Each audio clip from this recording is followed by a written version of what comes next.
ระครูวิจิตรศรีราภรณ์เจ้าคณะตำบลป่าแดดเจ้าวาดวัดวังสิงคำเป็นประธานภายนอกก็มีคณะศรัทธาวัดวังสิงคำญาติธรรมทางไกลทางไกลทุกสารทิศก็พร้อมใจกันจัดงานฉลองถาวรวัตถุที่มีในส่วนของวัดวังสิงคำระหว่างกำหนดการดังนี้29 ถึง 30 มิถุนายนและก็1 กรกฎาคม 2562ก็เป็นการสมโภชปล่อยหลวง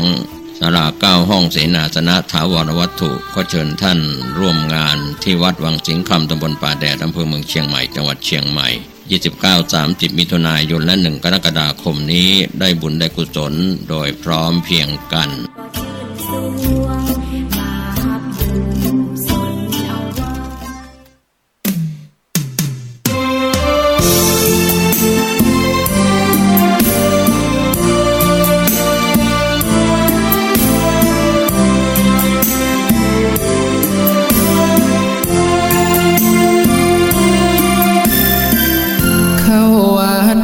พระชำระจิตใจ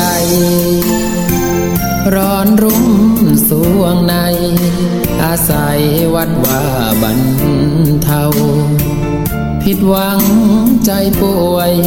โชคไม่อำนวยช่วยเราเปิดใจรับเอาพระธรรมปัดเป่าดวงมันเถิดนะอย่าได้โศกาพระพุทธรักษาพระธรรมมาช่วยป้องกันพระสงฆ์นาบุญช่วยลุ้นหนุนทางสวรรค์ปัญหาจบพลันเพียงท่านสงบอุราตั้งกายให้ตรงดำรงสติให้มันหายใจเข้ารู้ทันหายใจออกมันภาวนาจิตแจ่มใสเพราะได้รับการศึกษาศีลสมาธิปัญญาดีกว่าปริญญาทั่วไปเข้าวัดกราบพระพึ่งพุทธคุณอาศัยใบบุญหนุนนำให้ถึงเส้นชัยรักแล้วอกหักพระธรรมจะรักษาใจกราบพระครั้งใดชำระจิตใจให้ขาว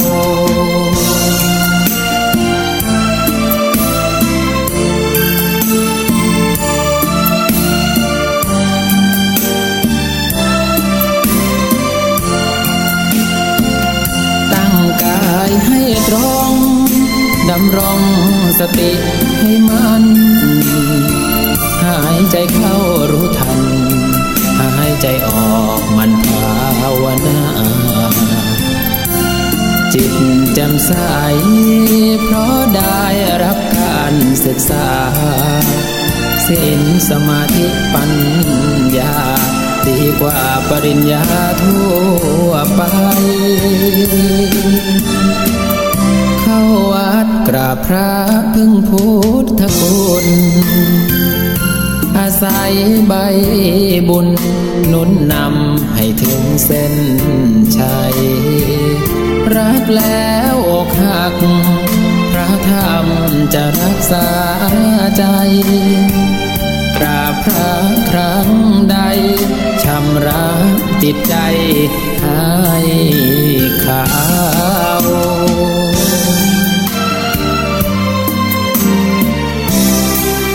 ชำระจิตใจให้ขา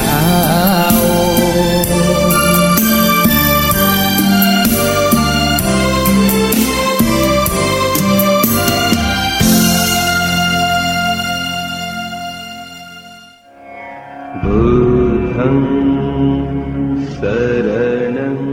บางคนไม่เชื่อเรื่องนรกสวรรค์บางคน เชื่อเพียงว่าคนเราเกิดมาแล้วก็ตายลงแค่นั้นส่วนบางคนคิดว่าคนเราเท่ากันหมดทุกอย่างค้นหาคำตอบสำหรับคุณได้ในโครงการกวดวิชาพุทธวิปัสสนากรรมฐานโดยพระอาจารย์ภาสกรภูริวัฒโนตลอดปีมีให้คุณเลือกเพียงเดือนละครั้งไม่ต้องเสียค่าใช้จ่ายใดๆทั้งสิ้นสำรองที่นั่ง053 943 684 086 256 8910แล้วคุณจะรู้ว่าคำตอบคืออะไรนี่ล้างรถเสร็จแล้วงั้นมาล้างผักสิจ้ะนี่วันนี้เป็นไรปะเนี่ยไม่กินเหล้าเหรอเลิกละเอาเวลามาอยู่กับเมียดีกว่าไม่ต้องล้างผักละมาเกาหลังให้หน่อยสิมาไม้เกาหลังก็มีนี่นามาเกาหน่อยแฮปปี้อยู่กินเหล้านึงเยอะสุกเลิกเหล้าวันนี้เริ่มเลย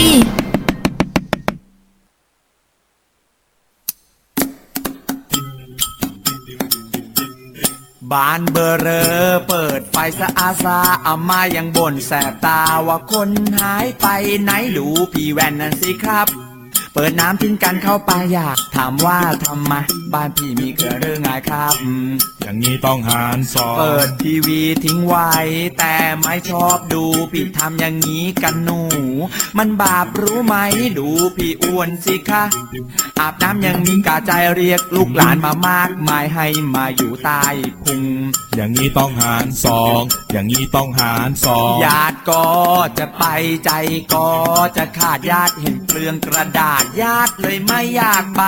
ฟังเพลงนี้จบแล้วไม่รู้จะช่วยยังไงรวมพลังร่วมใจคิดก่อนใช้ทุกทีอย่างนี้ต้องหารสองอย่างนี้ต้องหารสอง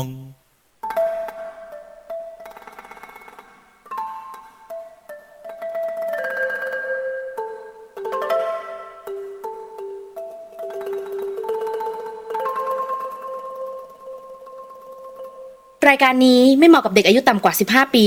และทุกแถวที่แฝงตัวมาหากินในพระศาสนาผู้ปกครองหรือพระผู้ใหญ่ควรพิจารณาในการรับฟัง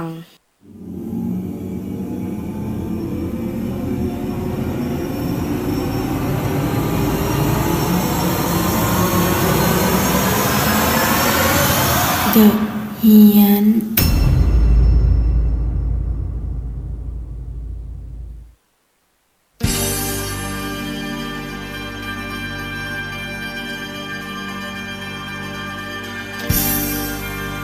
ปโอนบองเอ้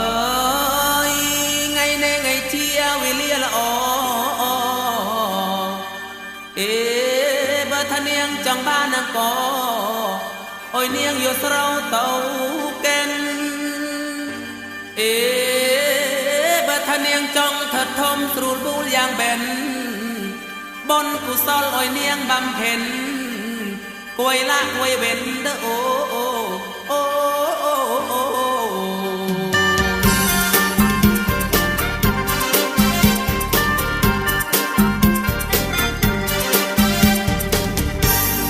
โยนโยนโยนโยนโยนเนียงเอ้ยก็โยนโยนกับครัวทะบองสลายโปนบ้านบองปรับน้าบองท่าน้าบองท่าสวัสดีอย่างเป็นทางการคุณฟังครับคุณกำลังฟังเดอะเฮียน FM 104.50 เมกะเฮิรตซ์สถานีวิทยุเพื่อการศึกษาพระพุทธศาสนาและวัฒนธรรมนะฮะออกอากาศเป็นประจำนะวัดฝายหินหลังมหาวิทยาลัยเชียงใหม่ครับแล้วก็แน่นอนที่สุดครับสวัสดีครับชาวพัทยาชาวชลบุรีคุณกำลังฟัง FM 92 GFM นะฮะลูกทุ่งพัทยาฮะเอาละฮะอันที่ผมเปิดเพลงพี่ยิ่งยงไม่ใช่หรอกคือว่าเรื่องของเรื่องมันมีน้องๆอ่ะส่งมาเป็นความในใจทั้งนั้นเลยไม่ใช่หมายถึงไม่ได้สารภาพรักแต่ว่ามันเป็นปัญหาความรักของเขาเฮ้ยผมก็งงๆก็โพสต์ลงไปใน Facebook บอกว่ารายการพี่เนี่ยเดอะเฮียนคือเดอะเฮียนน่ะชื่อมันบอกอยู่แล้วว่ามันเป็นรายการเกี่ยวกับจิตวิญญาณแต่มันมีพี่ครับผมถูกแฟนทิ้งอะไรประมาณเนี้ยเนี่ยอันนี้ก๊อปมานะอันนี้อยู่ในนี้เดี๋ยวจะอ่านให้ฟังอันนี้แค่4 คนนะคุณ พฤหัสศุกร์เสาร์อาทิตย์4 วันผมรับข้อความแบบเนี้ยแบบประโยคเด็ดๆอะไรต่างๆนานาเนี่ยเฮ้ยผมว่าผมทำอีกหนึ่งรายการดีไหมเป็นปัญหาชีวิตวัยรุ่น เฮ้ยก็ไม่น่าเชื่อว่าที่เชียงใหม่เขาจะมีอย่างนี้น้องเสพขับไฟเดย์มากไปหรือเปล่าครับฮะคือผมอะต้องบอกว่าแม้มันจะผ่านชีวิตมาพอสมควรนะแต่ว่าเรื่องราวแบบเนี้ยโอ้โหคือมันต้องมีทอล์คคู่มันถึงจะมันพี่เดียวคนเดียวไม่ไหวนะฮะอันเนี้ยเพลงเนี้ยเขาเรียกจะเรียงยิ่งยงสอนน้องฮะผมว่าจะเอาเพลงอะไรดีวะบอกน้องๆเด็กๆมันเพลงนี้แล้วกันก็พอดีพี่ยงกับผมเป็นเพื่อนกันในเฟซพอดีไงไม่รู้แกฟังอยู่ป่ะนะฮะจะเรียงยิ่งยงสอนน้องจริงๆก็ทำมันกันอยู่อะ วันนี้พี่สังเขาเนี่ยคนทำ MV นี้ไม่เข้า เอาละฮะผมเปิดคอไว้นะขี้เกียจไปโดนลิขสิทธิ์นะฮะเอาอันนี้แหละง่ายกว่าไม่ว่ากันนะสลับไปสลับมาจะเรียงยิ่งยงนี่แหละง่ายสุดพี่ยงไม่ว่าหรอก ค่ายเก่าผมลิขสิทธิ์มาผมบอกกูทำ บอกประมาณนี้ง่ายกว่าเยอะมาถึงตรงนี้ครับครูฟังครับอีกหนึ่งเรื่องราวนะฮะผมจริงๆข่าวมันเยอะนะอยากจะเข้าข่าวเหมือนกันแต่คราวนี้ขอเข้าปัญหาวัยรุ่นก่อนไหมบางคนแบบมันมีคือน้องไปโยงเรื่องของกรรมของเวรอย่างเงี้ยมันเป็นเรื่องราวของความรักเอาอย่างนี้ไหมเดี๋ยวค่อยสลับเป็นเรื่องของข่าวด้วยแล้วก็เป็นเรื่องของความรักด้วยดีป่ะฮะเดี๋ยวแจ้งข่าวนิดนึงพรุ่งนี้เดี๋ยวใครที่อยู่ลำพูนถ้าอยากไปเจอพี่เลียวเดี๋ยวเจอตัวเป็นเพราะว่าพรุ่งนี้ผมไปที่งานอันนี้ฮะซึ่งวันนี้เขามีแล้วนะครับเป็นการตีกลองถวายบูชาครูบาเจ้าศรีวิชัยเป็นครั้งที่7แล้วฮะที่วัดดอยตินะครับที่ตำบลป่าสักอำเภอเมืองลำพูนนั่นแหละใครที่อยู่ใกล้ๆดอยติพรุ่งนี้ก็ไปเดี๋ยวเจอกันเริ่มถ่ายทอด 19:00 พรุ่งนี้วันสุดท้ายใช่ไหมจริงๆพรุ่งนี้ตอน5 โมงเย็น5 โมงเย็นเนี่ยเขามีขบวนแห่น้ำทิพย์นะฮะจาก7 อำเภอพร้อมขบวนเป็นขบวนชาติพันธุ์นะฮะแล้วก็ธรรมยาตรามาด้วยมาที่หน้าศูนย์สาธารณภัยนะฮะตำบลป่าสักแล้วก็5 โมงครึ่งท่านผู้ว่าราชการจังหวัดลำพูนก็มานะฮะแต่ว่าจริงๆแล้วหลังจากนั้นเนี่ยตอน6 โมงเย็นเปิดงานนะครับแต่มันถ่ายทอดจริงๆ19:00เอาผู้ว่าเปิดงานมันน่าจะถ่ายตอนนี้นะไม่รู้เดี๋ยวผมถามคอร์ดอีกทีหนึ่งค่อยว่ากัน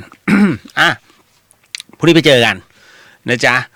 พรุ่งนี้พี่เรียวไม่จัดนะพรุ่งนี้จัดเทปเพราะว่าอยู่ในงานดอยตินี่แหละไม่ได้ไปไหนเลยเอาละมาแหมชอบจริงพี่ยงเจ้าตัวฟังวะเนี่ย ยิ่งยงยอดบัวงามอยู่ในครับ ไม่เป็นไรเดี๋ยวผมบอกในเฟซพี่ยงเดี๋ยววันพุธเจอกันเดี๋ยวให้แกโฟนอินมาดีกว่ายังเดี๋ยวขอคุยกับพี่ยงก่อนมาเข้าสู่เรื่องราวเรื่องแรกคุณผู้ฟังครับเป็นปัญหาของน้องคนหนึ่งที่ชื่อว่าหนูแดงเข้าเลยนะฮะหนูแดงบอกว่าพี่เลียวคะมันเป็นกรรมเกี่ยวกับอะไรคะหนูอยู่ปี2มหาวิทยาลัยแห่งหนึ่งรักกับแฟนมาเมื่อปีที่แล้วคราวนี้แฟนขี่รถไป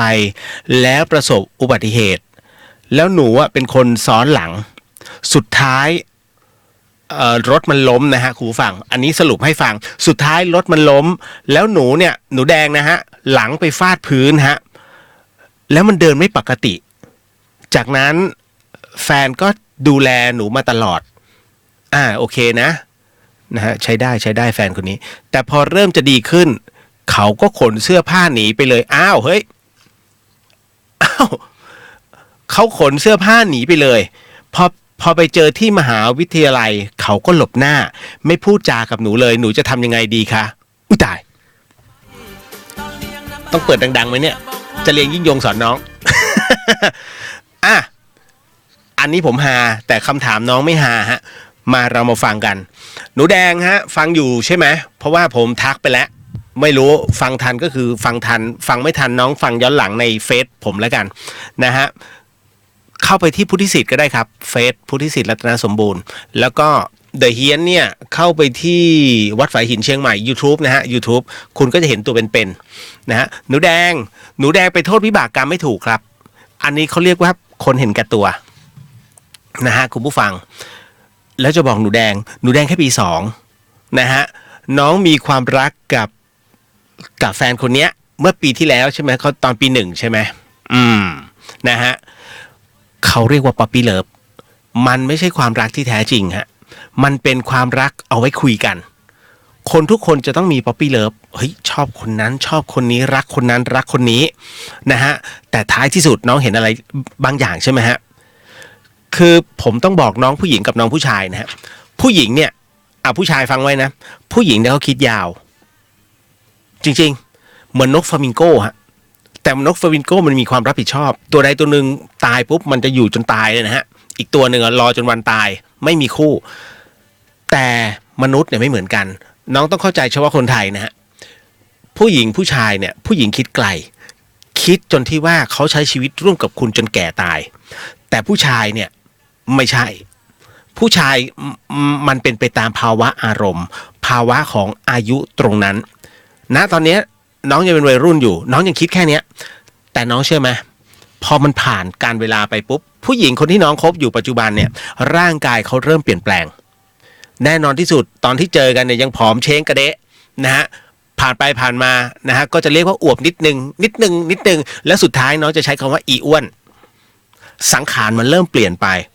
ความรักที่เคยมีให้เต็มที่ชีวิตนี้ตายเพื่อเธอนะฮะหลังจากนั้นนี่ผ่านโค้งไปแทบจะถีบตกโค้งนะฮะเพราะฉะนั้นเนี่ยมันเป็นเรื่องราวแบบนี้จริงๆด้วยภาวะตัวนี้ยากมากน้อยมากๆฮะที่จะเจอผู้ชายใจกว้างขนาดนั้นถามว่ามีไหมมีแต่มันน้อยซึ่งน้องเจออยู่น่าจะเป็นหนึ่งในจำนวนน้อยหรือเปล่าแค่นั้นแหละก็คือผู้ชายดีๆไงหนึ่งในจำนวนน้อยแต่ผู้ชายจำนวนเยอะๆเนี่ยหลายคนก็โดนมาแล้วนะตรงนี้ผมถึงได้บอกว่าหนูแดงฮะหนูแดงไปเจอคนประเภทนั้นก็คือว่าไม่มีใครหรอกครับที่อยากจะทนไปกับอันที่หนึ่งถ้ากรณีที่น้องเนี่ยยังไม่ปกติเหมือนเดิมเขาไม่ต้องการคนที่ไม่ปกติเหมือนเขาเราจะเป็นอีกหนึ่งสปีชีส์เลยนะยกเว้นรักแท้รักจริงแล้วเธอเท่านั้นกับที่น้องมีอาจจะมีสมบัติเป็นพันล้านเงี้ยมันไม่กล้าทิ้งหรอกอะไรประมาณนั้นนะฮะเพราะฉะนั้นเนี่ยในเรื่องของอุปนิสัยน้องต้องดูนะตรงนี้ผมจะบอกเลยนะหนูแดงคนที่ผมใช้คำว่าแม่สอนลูกแล้วกันนะฮะมันมีบทความหนึ่งนะที่เป็นบทความที่ว่าแม่สอนลูกว่าวิธี5 วิธีที่จะเลือกแฟนนะฮะให้แฟนใหม่ให้มันดีกว่าแฟนเก่าแล้วกันเดี๋ยวมันก็มีไอ้ประเภทเนี้ยเดี๋ยวจะมาเรื่อยๆเขาบอกอย่างนี้ฮะอันที่1เนี่ยดูกันนานๆน้องเนี่ยแค่เจอกันแค่ความเหงาเข้ามาในชีวิตแค่ช่วงวินาทีฮะแต่น้องตัดสินใจแล้วว่าฉันต้องเลือกคนนี้ไม่ใช่นะฮะสมัยเนี้ยมันรักกันเร็วเพราะว่าโลกดิจิตอลมันเชื่อมต่อถึงกันเลือกนานๆฮะอย่ารีบนะฮะอย่ารีบคบกันนะฮะให้ดูกันไปก่อนอันที่2นะฮะเขาบอกเลยว่าเลือกคนที่มีอนาคตน้องถามเลยคบกับฉันเนี่ยเธอคิดว่าอนาคตเธอจะเป็นยังไงเอาวันนี้ก่อน ถ้ามันพูดแค่นี้นะกับตัดพ้อนะเป็นคนที่ไม่เคยคิดถึงอนาคตฮะนี่บอกกันตรงๆนะครับคือผู้หญิงเนี่ยมักจะชอบผู้ชายที่มีวิสัยทัศน์น้องผู้ชายต้องวางให้ดีนะฮะกรณีตรงนี้นะครับเพราะฉะนั้นเนี่ยเขาจะอยากจะรู้เลยว่าคนที่จะเป็นคู่เขาได้เนี่ยเขามีสกิลในการวางแผนชีวิตมากน้อยแค่ไหนแล้วมันจะมีคำถามต่อเราก็วางไปแบบนี้แล้วน้องเขาถามแล้วตอนนี้เธอเริ่มหรือยังแล้วเธอเริ่มอะไรก่อนตอนเนี้ยโอ้โหมันจะไปไม่เป็นแล้วผู้ชายที่เข้ามาเล่นๆเนี่ยมันจะเบื่อไปเลยเพราะว่าเขาไม่ชอบคนที่ซักแล้วเหมือนกับว่าสกิลเยอะกับเขามันจะชิ่งไปเองฮะเพราะว่ามันวัดกันที่ระดับภาวะอารมณ์และความรู้เอาจริงๆนะต่อมาอย่างที่3อันนี้กรณีที่เขาบอกว่า5 วิธีที่แม่เขาคอยสอนลูกนะฮะ5 วิธีเลือกคนที่เหมือนกับคุณแบบไหนฮะนิสัยคล้ายๆกันถ้านิสัยกับต่างกันสุดขั้วก็ไม่ไหวแต่กรณีที่ ถ้านิสัยมันต่างกันมากไม่ใช่ว่าจะเป็นคู่กันไม่ได้แต่มันต้องรู้จักวิธีการบริหารอย่างเช่นคนหนึ่งเขาเรียกถ้าสมมุติว่าเป็นดวงนะฮะเขาเรียกว่าธาตุเป็นเกิดเป็นธาตุไฟนะฮะและไอ้นี่ก็ไฟประกอบไอ้นี่ไฟแบบโหมเลยใจร้อนมากไฟกับไฟมาชนกันที่พังกับพังนะครับเพราะฉะนั้นเวลาคบกันเขาจึงมีวิธีเจอกันบ้างไม่เจอกันเยอะหน่อยทำไมจึงเป็นเช่นนั้นก็เพราะว่าถ้าเจอแล้วทะเลาะกันคุณต้องมีเขาเรียกระยะของการคบหาแต่ใจมันรักกันทั้งสองคนยอมรับซึ่งกันและกันคุณต้องรู้จักวิธีการบริหารถ้าคุณคิดว่าถ้าอยู่ด้วยกันแล้วทะเลาะเฮ้ยรีบชิ่งก่อนแต่เรารักกันนะเพียงแต่คุณทำได้หรือเปล่าเพราะสมัยนี้มันใจร้อนกันต่างคนต่างใจร้อนแล้วคราวนี้อะไรมันเกิดขึ้นปัญหาเกิดขึ้นฮะแล้วสุดท้ายก็แค่กินกันแล้วก็แยกถูกไหมเพราะฉะนั้นปัญหามันจึงเกิดขึ้นแบบนี้เขาจึงบอกว่าให้เลือกคนถ้าแบบแฟร์ที่สุดคือเลือกคนที่มีลักษณะเหมือนกันเป็นคนที่เหมือนกับคุณอันที่สี่ฮะเขาบอกว่าเล่าให้เขาฟังว่าคุณเนี่ยเคยอกหักมาแบบไหนยังไงคุยเลยแฟนเก่าฉันน่ะที่คบกันมานะเขาทำอย่างนี้กับฉันไอ้นู่นไอ้นี่นั่นบอกไปเลยฮะดูว่าเขารับเราได้หรือเปล่าแล้วผู้ชายคนนั้นจะมีความรู้สึกว่าเมื่อเขากำลังจะทำผิดกับผู้หญิงคนนี้มันไปซ้ำกับแฟนเก่าไว้คุณจำไว้ว่าผู้ชายไม่ชอบย้อนรอยคนเก่าแต่สิ่งที่คุณพูดก็คือแรกเริ่มที่คบกันคุณเล่าเลยแล้วผู้ชายเนี่ยมันจะเฮ้ยถ้าทำอย่างนี้กูก็จะไปเหมือนกับแฟนเก่าเขาสิวะมันรู้สึกว่าเสียศักดิ์ศรีผู้ชายเขาจะขอเป็นแค่ที่หนึ่งฮะจะไม่ขอเป็นที่สองนี่คือภาวะของความรักนะฮะไม่มีฮะต่อให้ปากดีแค่ไหนไม่จริงฮะไม่มีใครอยากจะเป็นที่สองฮะอยากจะเป็นที่หนึ่งเพียงแต่ว่ายอมไม่มากน้อยแค่ไหนแต่ท้ายที่สุดแล้วมันถึงเขาเรียกว่ามันจะถึงจุดสิ้นสุดของมันถ้ายอมนะยกเว้นใจกว้างจริงๆใจแบบถามว่ามีไหมก็มีอ่ะคนทุกอย่างที่ผมพูดมาเนี่ยมันมีฝั่งตรงข้ามหมดแต่มันน้อย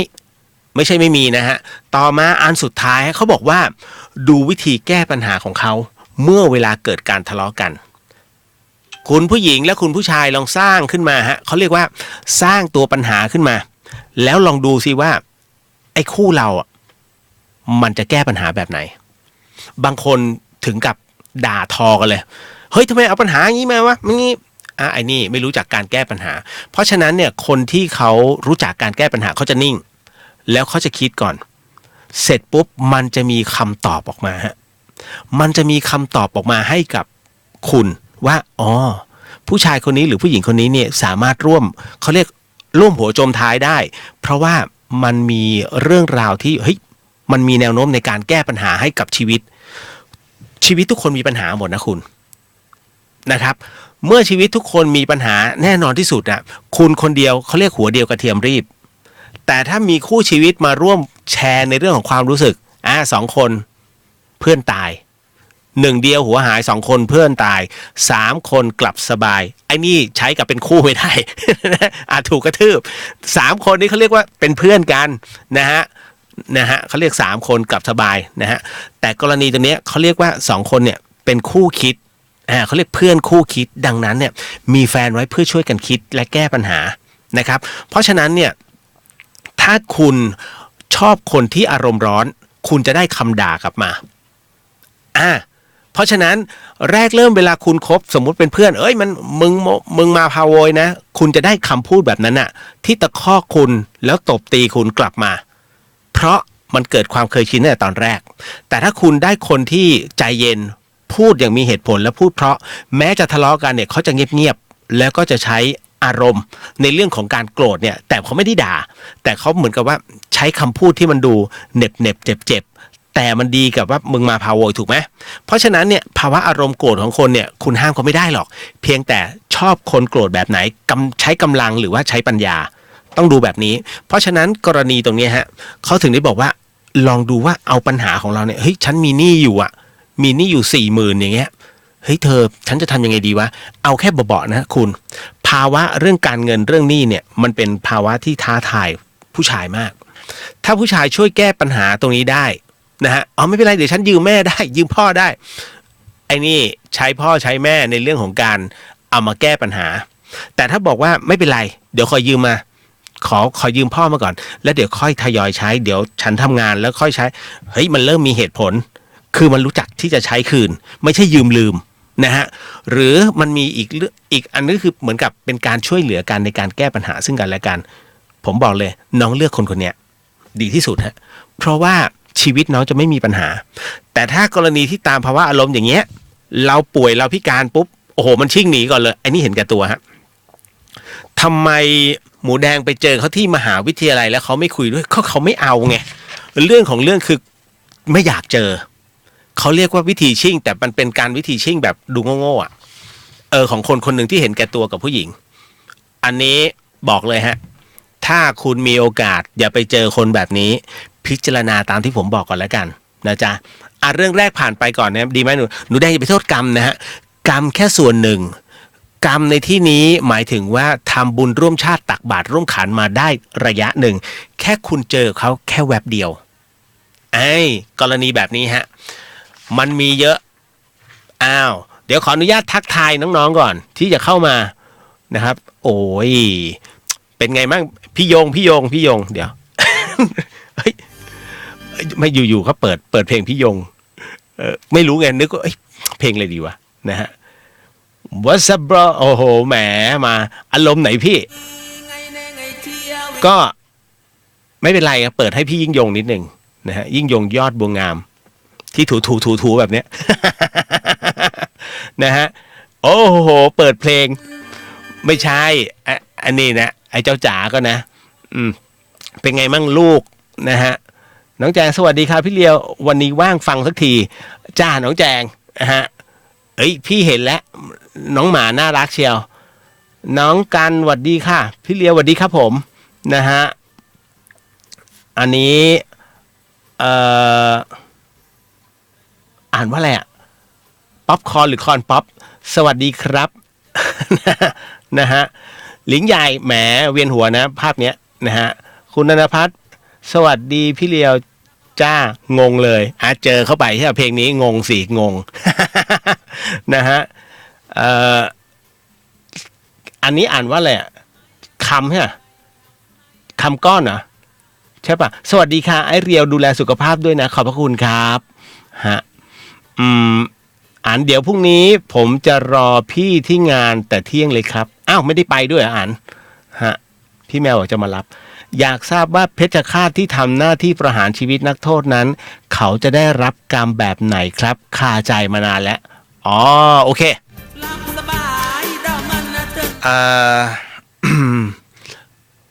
จะบอกว่าคุณลุงชาวเลขนะฮะนิดหนึ่งเดี๋ยวขออนุญาตขอบคุณมากที่ถามอันนี้มาแป๊บหนึ่งนะผมใช้ซาวนี้ก่อนเดี๋ยวผมตอบคำถามนี้ก่อนนะฮะกรณีของคุณลุงชาวเลขซึ่งเป็นเพชฌฆาตคนสุดท้ายนะฮะที่ประหารโดยการยิงเป้านะครับ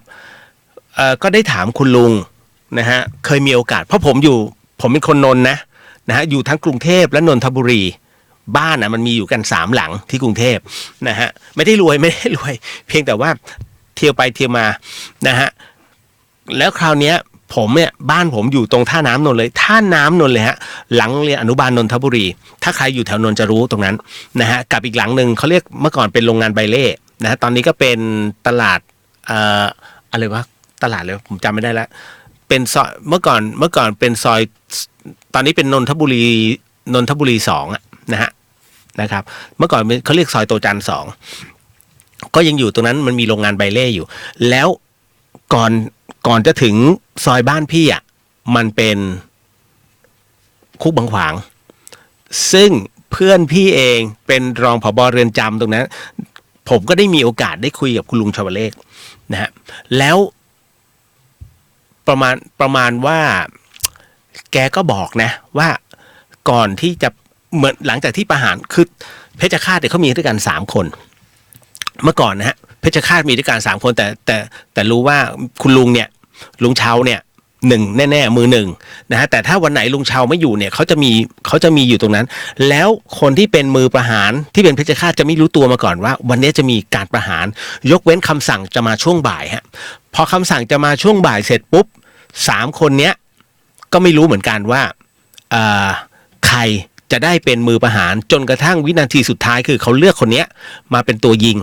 นะครับแต่สุดท้ายแล้วก็ต้องบอกว่าอีก2 คนจะเป็นผู้ช่วยนะซึ่งณปัจจุบันเนี้ยคนที่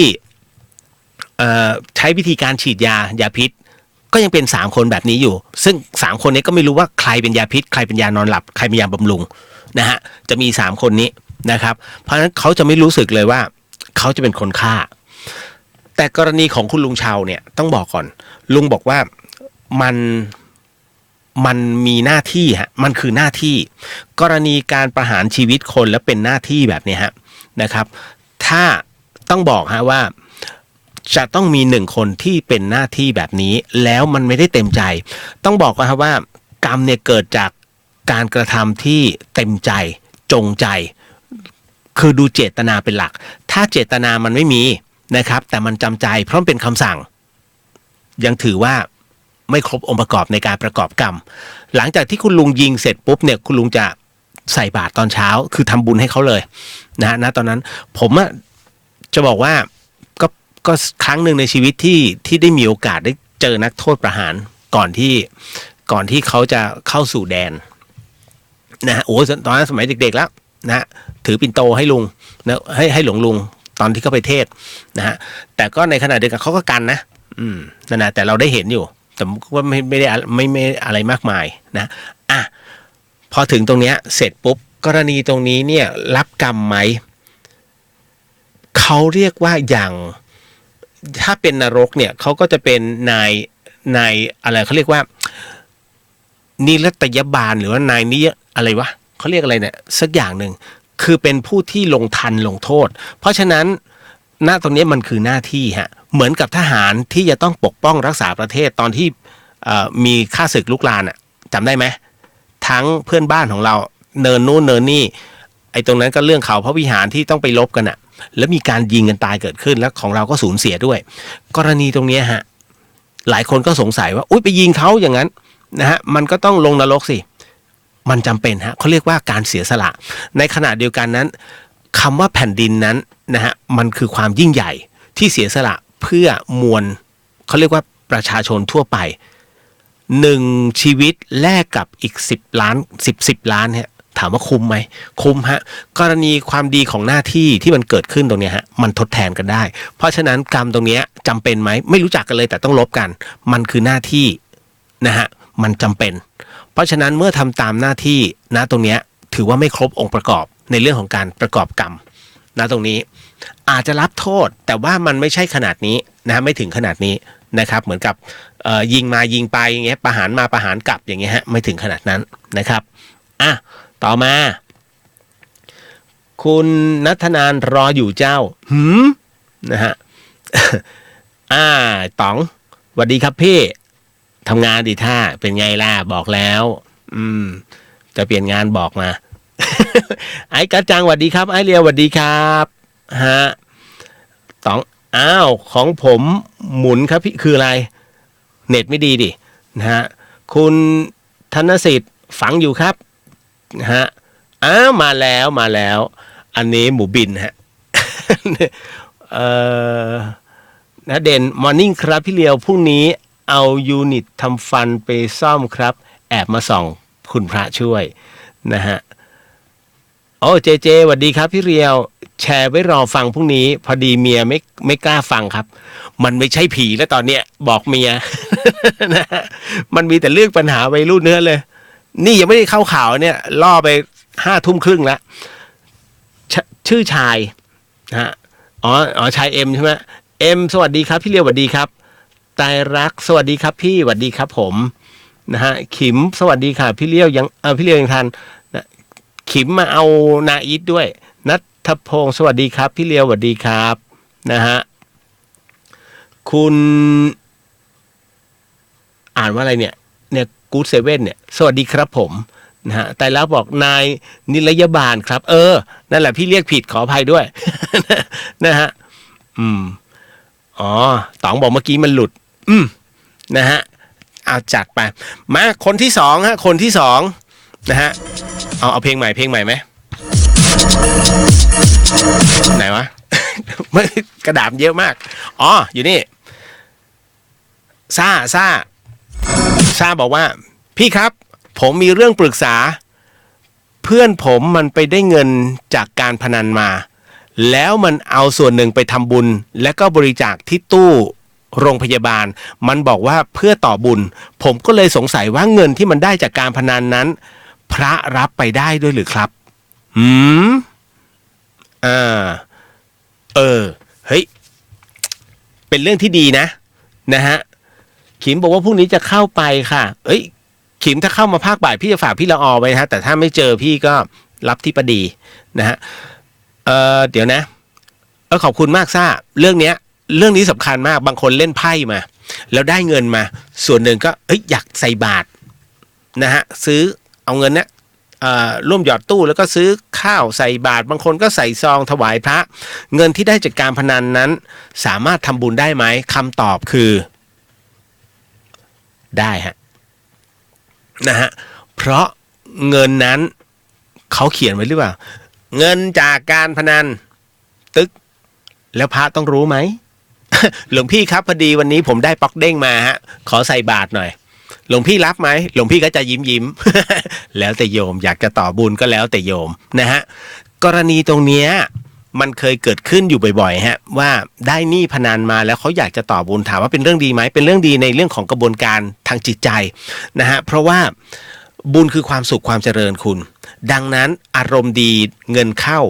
จากการพนันหมายถึงอบายมุ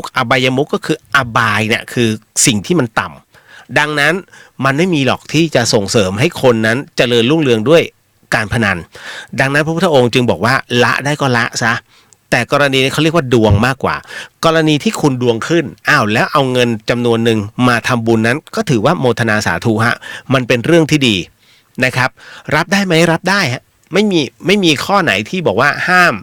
ามพระรับไม่ใช่รับมาเป็นส่วนตัวรับเพื่อจะนำนั้นไปบำรุงงานพระพุทธศาสนาถ้าอย่างเงี้ยได้แต่ถ้ารับด้วยใจสิเนหาอันนี้พระก็อาบัติเหมือนกันนะจ๊ะหยอดตู้ที่โรงพยาบาลยิ่งดีฮะเขาเรียกทำบุญกับโรงพยาบาลคือโรงพยาบาลอาจจะสร้างตึกหรือว่าเครื่องมือแพทย์เพราะงบรัฐไม่พอนะฮะก็กำลังวุ่นกันเรื่องแบ่งเก้าอี้คือเขามองการบริหารเป็นหน้าเค้กไปนะฮะก็อาจจะเอาคนที่เป็นจบสายช่างมาอยู่สาธารณสุขเนี้ยแล้วก็บอกหมอเปลี่ยนเป็นสว่านและการเขาน่าจะเจาะพุงคนนะฮะประมาณเนี้ย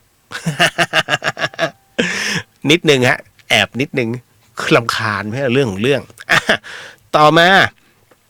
อันนี้เก็ตนะฮะเก็ตนะฮะได้บุญได้บุญคือพระท่านไม่ได้อะไรมากมายอีกอันนึงที่หลายคนนั้นเหมือนกับไม่รู้แล้วก็บังเอิญมีคุณแม่ท่านหนึ่งโทรมาหาพี่เลียวแล้วก็บอกว่าถ้าคุณแม่จะทำพระสังฆทานตอนเช้าตอนที่พระเดินบิณฑบาตได้ไหมพี่เลียวบอกเลยฮะว่าไม่ควรถวายพระสังฆทานกับพระที่บิณฑบาตทำไมพี่เลียวพระท่านรู้ดี1ผิดพระวินัยฮะท่านอาบัตินะฮะเพราะว่าบิณฑบาตน่ะคือการที่องค์พระสัมมาสัมพุทธเจ้านั้นท่านอนุญาตให้พระนั้นออกบิณฑบาตเพื่อให้คนนั้นได้ถวายข้าวปลาอาหารเพื่อฉันในการประทังชีวิตส่วนถ้าจะถวายพระสังฆทานเอาสังฆทานนะไปถวายที่วัดไม่ใช่ให้พระมาแบกพระสังฆทานแล้วก็เดินนะฮะพระน่ะถือได้เฉพาะบาตรอาจจะมีย่ามบ้างถ้าสมมติไม่มีลูกศิษย์นะครับเพราะฉะนั้นนะครับอันนี้บอกเลยสังฆทานไปทำที่วัดไม่ใช่ใส่ตอนที่พระท่านจะมาบิณฑบาตโอ้โหนะครับถ้าสมมุติว่าตรงกันพอดีมันมี9คนนะครับที่จะต้องถวายพระไม่ต้องแบกพระสังฆทานกลับวัดเลยอีกมือนึงก็แบกบาตรโอ้ยตายโหงนะฮะมันกลายเป็นว่าคุณเนี่ยเอาบาปมาใส่ตัวเพราะฉะนั้นกรณีตรงนี้ไม่แนะนำนะครับแล้วก็บอกแม่ค้าผมไม่ได้ตัดรอนแม่ค้านะ แต่ว่าต้องรู้นิดนึงฮะเพราะถ้าไม่ช่วยกันเนี่ยมันก็อย่างเงี้ยแล้วพระท่านปฏิเสธไม่เป็นปฏิเสธไม่ได้นะฮะเวลานิมนต์เจ้าค่ะจะใส่บาตรปุ๊บอุยตายมาซะเยอะเลยน้ำเนิ้มแพ็คเบลเลอร์แล้วยังไงเนี่ยอาตมามีอยู่แขนอยู่ข้างอีกข้างนึงก็คือแบกกล้ามเป็นมัดเลยฮะเหงื่อแตกพักถวายน้ำ1เขาเรียก1แพ็คแพ็คหนึ่งมี12ขวดคุณพระช่วยวัดห่างอีก2โลคุณกำลังทำให้ตัวเองรับกรรมไอ้ตรงเนี้ยผมไม่แนะนำถ้าอยากถวายน้ำไปถวายที่วัดนะครับแล้วตรงเนี้ยรู้ไหมเรื่องการถวายน้ำแล้วทำให้พระเนี่ยหลายรูปเนี่ยถึงกับต้องบางทีถึงกับอึ้งพอสมควรเพราะว่าโยมถวายทุกวันในขณะที่ใส่บาตรเนี่ยเพราะท่านพันเอกสนอจินตรัตน์ตายแล้วฟื้นแล้วก็บอกเลยว่า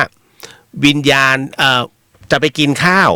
อีก1ปรโลกฮะในปรโลกแล้วจะกินข้าวปรากฏว่ากินไม่ได้คือข้าวเนี่ยต้องกินของตัวเองที่ทำบุญแล้วซึ่งมีอยู่แค่ถ้วยกับน้ำพริกหิวน้ำเห็นคุณยายมีน้ำอยู่เยอะเลยก็จะไปขอคุณยายกินน้ำปรากฏว่าน้ำนั้นร้อนมากกินไม่ได้สุดท้ายตัวเองไม่ได้กินฮะเพราะว่าตัวเองไม่ได้ทำบุญด้วยน้ำดังนั้นพอตรงนี้มาเนี่ยท่านพันเอกสนอเนี่ยพูดไปหมดนะฮะน้ำถ้าจะถวายต้องไปถวายที่วัดอันนี้คือพอถวายเสร็จปุ๊บเอาละคราวนี้มาเป็นแก้วเป็นขวดเลยฉันกลัวว่าตายไปฉันจะไม่มีน้ำทั้งขวดทั้งแก้วไม่กินตายคุณยายเนี่ยที่ท่านนำถวายตรงนี้ที่มีน้ำกินก็เพราะว่าถวายน้ำที่วัดไปสร้างตุ่มสร้างโอ่งเอาไว้ให้กับวัดนะตอนนั้นในสมัยก่อนนะเขาจะมีโอ่งมังกรเนี่ยตุ่มเนี้ยนะฮะตุ่มดินเผาเนี่ยที่มันเก็บน้ำเนี่ยถวายวัดไปเป็นคนโทก็ได้ถวายน้ำทั้งตรงนั้นให้กับกุฏิแต่ละกุฏินั่นแหละครับนั่นแหละที่มาของน้ำแล้วพอท่านกระจายข่าวสารไม่ครบถ้วนซวยเลย พระต้องแบกน้ำทุกวันนะฮะโอ้ไม่ต้องคือ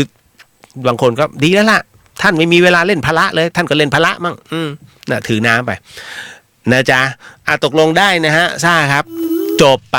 นะฮะมาซาวหลอนเพื่ออะไรเนี่ยนะครับมีท่านใดอีกมีมานะฮะขิมเข้าไปตั้งแต่กี่โมงถึงกี่โมงขิมมาก่อนบ่ายโมงฮะเพราะว่าบ่ายโมงพี่ไม่อยู่นะครับแล้วก็อะไรเนี่ยนะโต้โถนึกว่าใครนะฮะที่แท้ก็โต้เฮดเดอร์แหมโอเคนึกว่าใครนะฮะเดี๋ยวเอาไว้ว่างๆเดี๋ยวพี่จะไปนั่งที่ร้านอีกนะฮะพิมพ์โยว่าอะไรเนี่ยเลิกงานเล่นดนตรีแล้วครับได้มาฟังสักทีติดแบบว่าไม่เปิดฟังนอนไม่หลับจริงดิเฮ้ยอันเนี้ยมันกลายจะเป็นเรื่องราวของ เอาไหมครึ่งแรก1ชั่วโมงแรกเนี่ยแก้ปัญหาวัยรุ่นครึ่งหลังหลอนแม่งทั้งชั่วโมงเลย ใครมีปัญหาชีวิตคุณส่งเข้ามาในอินบ็อกซ์แล้วเดี๋ยวผมก็จะมาเนี่ยมาเปล่าให้ตรงนี้เดี๋ยวพรุ่งนี้ก๊อปไม่ใช่เดี๋ยววันพุธจะก๊อปมาอีกโอ้ยมันหลายเรื่องโอ้โหน้องมีปัญหาแต่เดี๋ยวก่อนชื่อผมใช้สมมุตินะฮะเพราะผมจะบอกน้องว่าแก้เพราะว่าไม่งั้นน้องจะเซิร์ชปุ๊บน้องจะรู้ไอ้คนนี้หน้าตาเป็นงี้น้องผู้หญิงคนนี้หน้าตาเป็นงี้ไม่ฮะผมแก้ชื่อเขาหมดเขาก็รู้น้องเขาจะรู้นะฮะยกเว้นถ้าคนไหนโอเคก็นะได้เลยสาวสารพีรายงานตัวค่ะโอเคสาวสารพียุ้ยมาต่อเอาไหนวะเยอะจังเยอะจัดเอาละฮะคนต่อมาครูปองนะฮะน้องครูปองพี่ครับผมอยากปรึกษาครับครูปองบอกว่าคือมีนักการเมืองท้องถิ่นเขาจะมายืมเงินพ่อผมแต่พ่อผมรู้ว่าถ้าให้ไปแล้วไม่ได้คืนแน่เพราะของเก่าแกก็ยังไม่ให้แกก็ยังไม่ใช้พ่อบอกว่าถ้ายืมครั้งนี้ต้องทำสัญญาแต่เขาขอไม่ทำพ่อผมเลยปฏิเสธไปตั้งแต่นั้นเป็นต้นมาก็มีคนมาดักหน้าบ้านมั่งโดนแกล้งหาเรื่องบ้างว่าบ้านเรามียาเสพติด แล้วจะมาขอค้นซึ่ง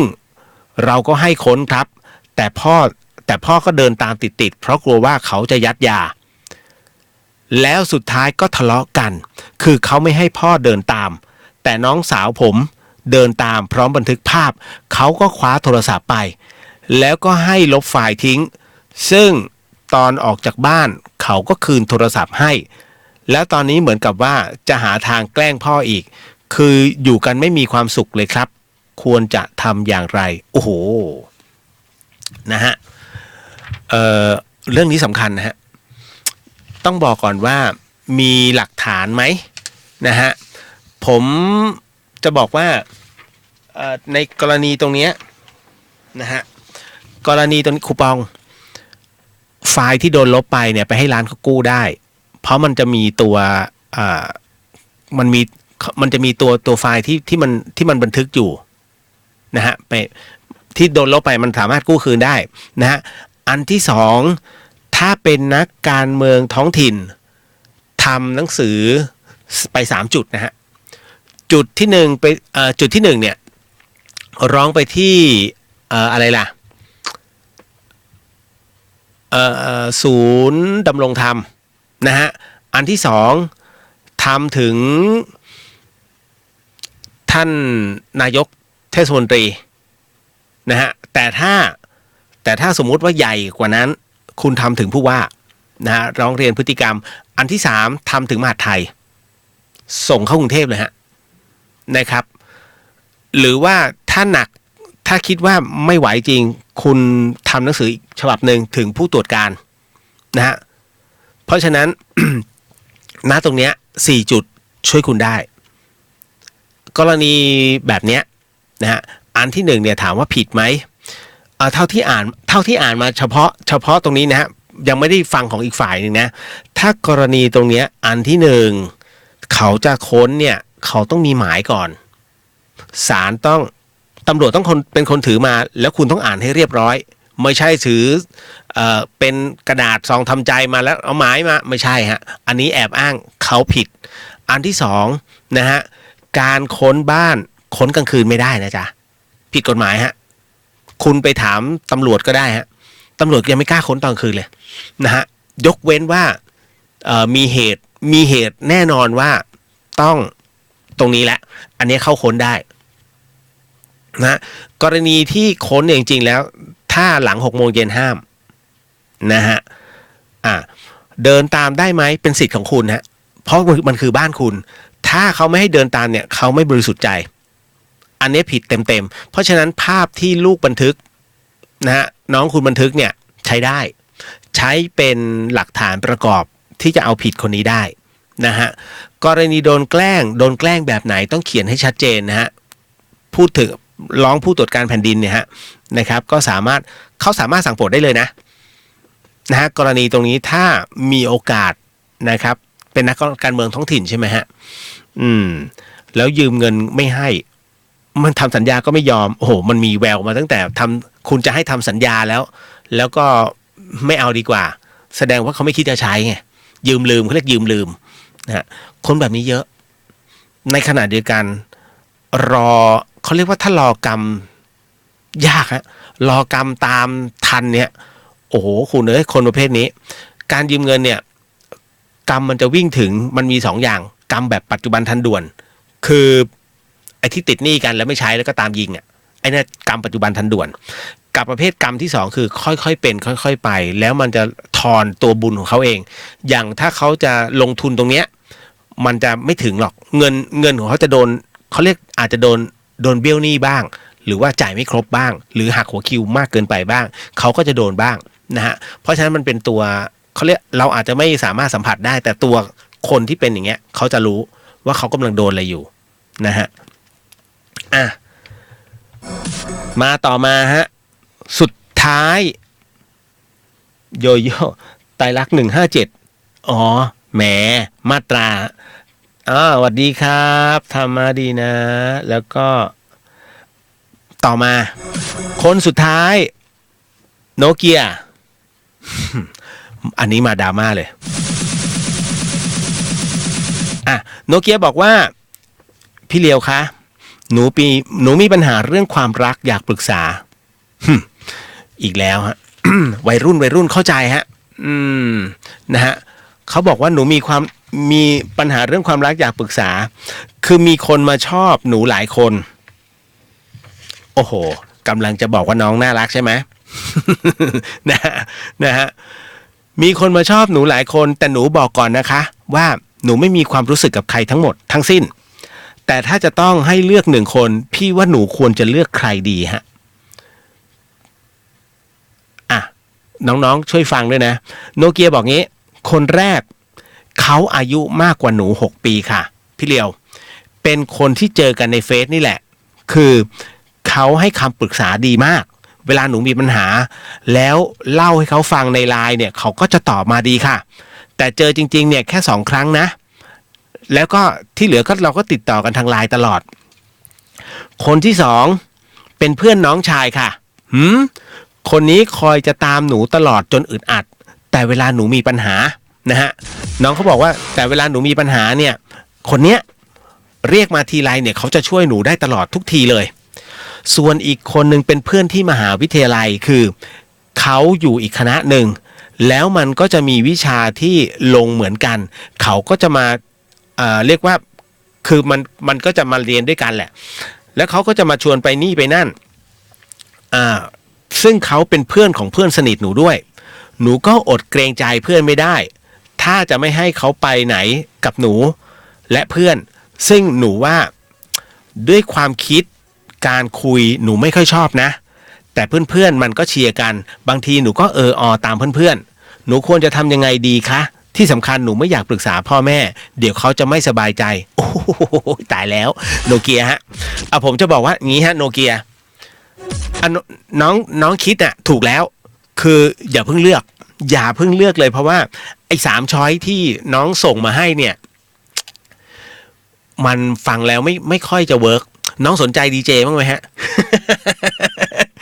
ไอ้ดีเจสดๆเขาก็มีนะแถวๆนี้แหละ บ่าน้องเข้ามาขอคำปรึกษา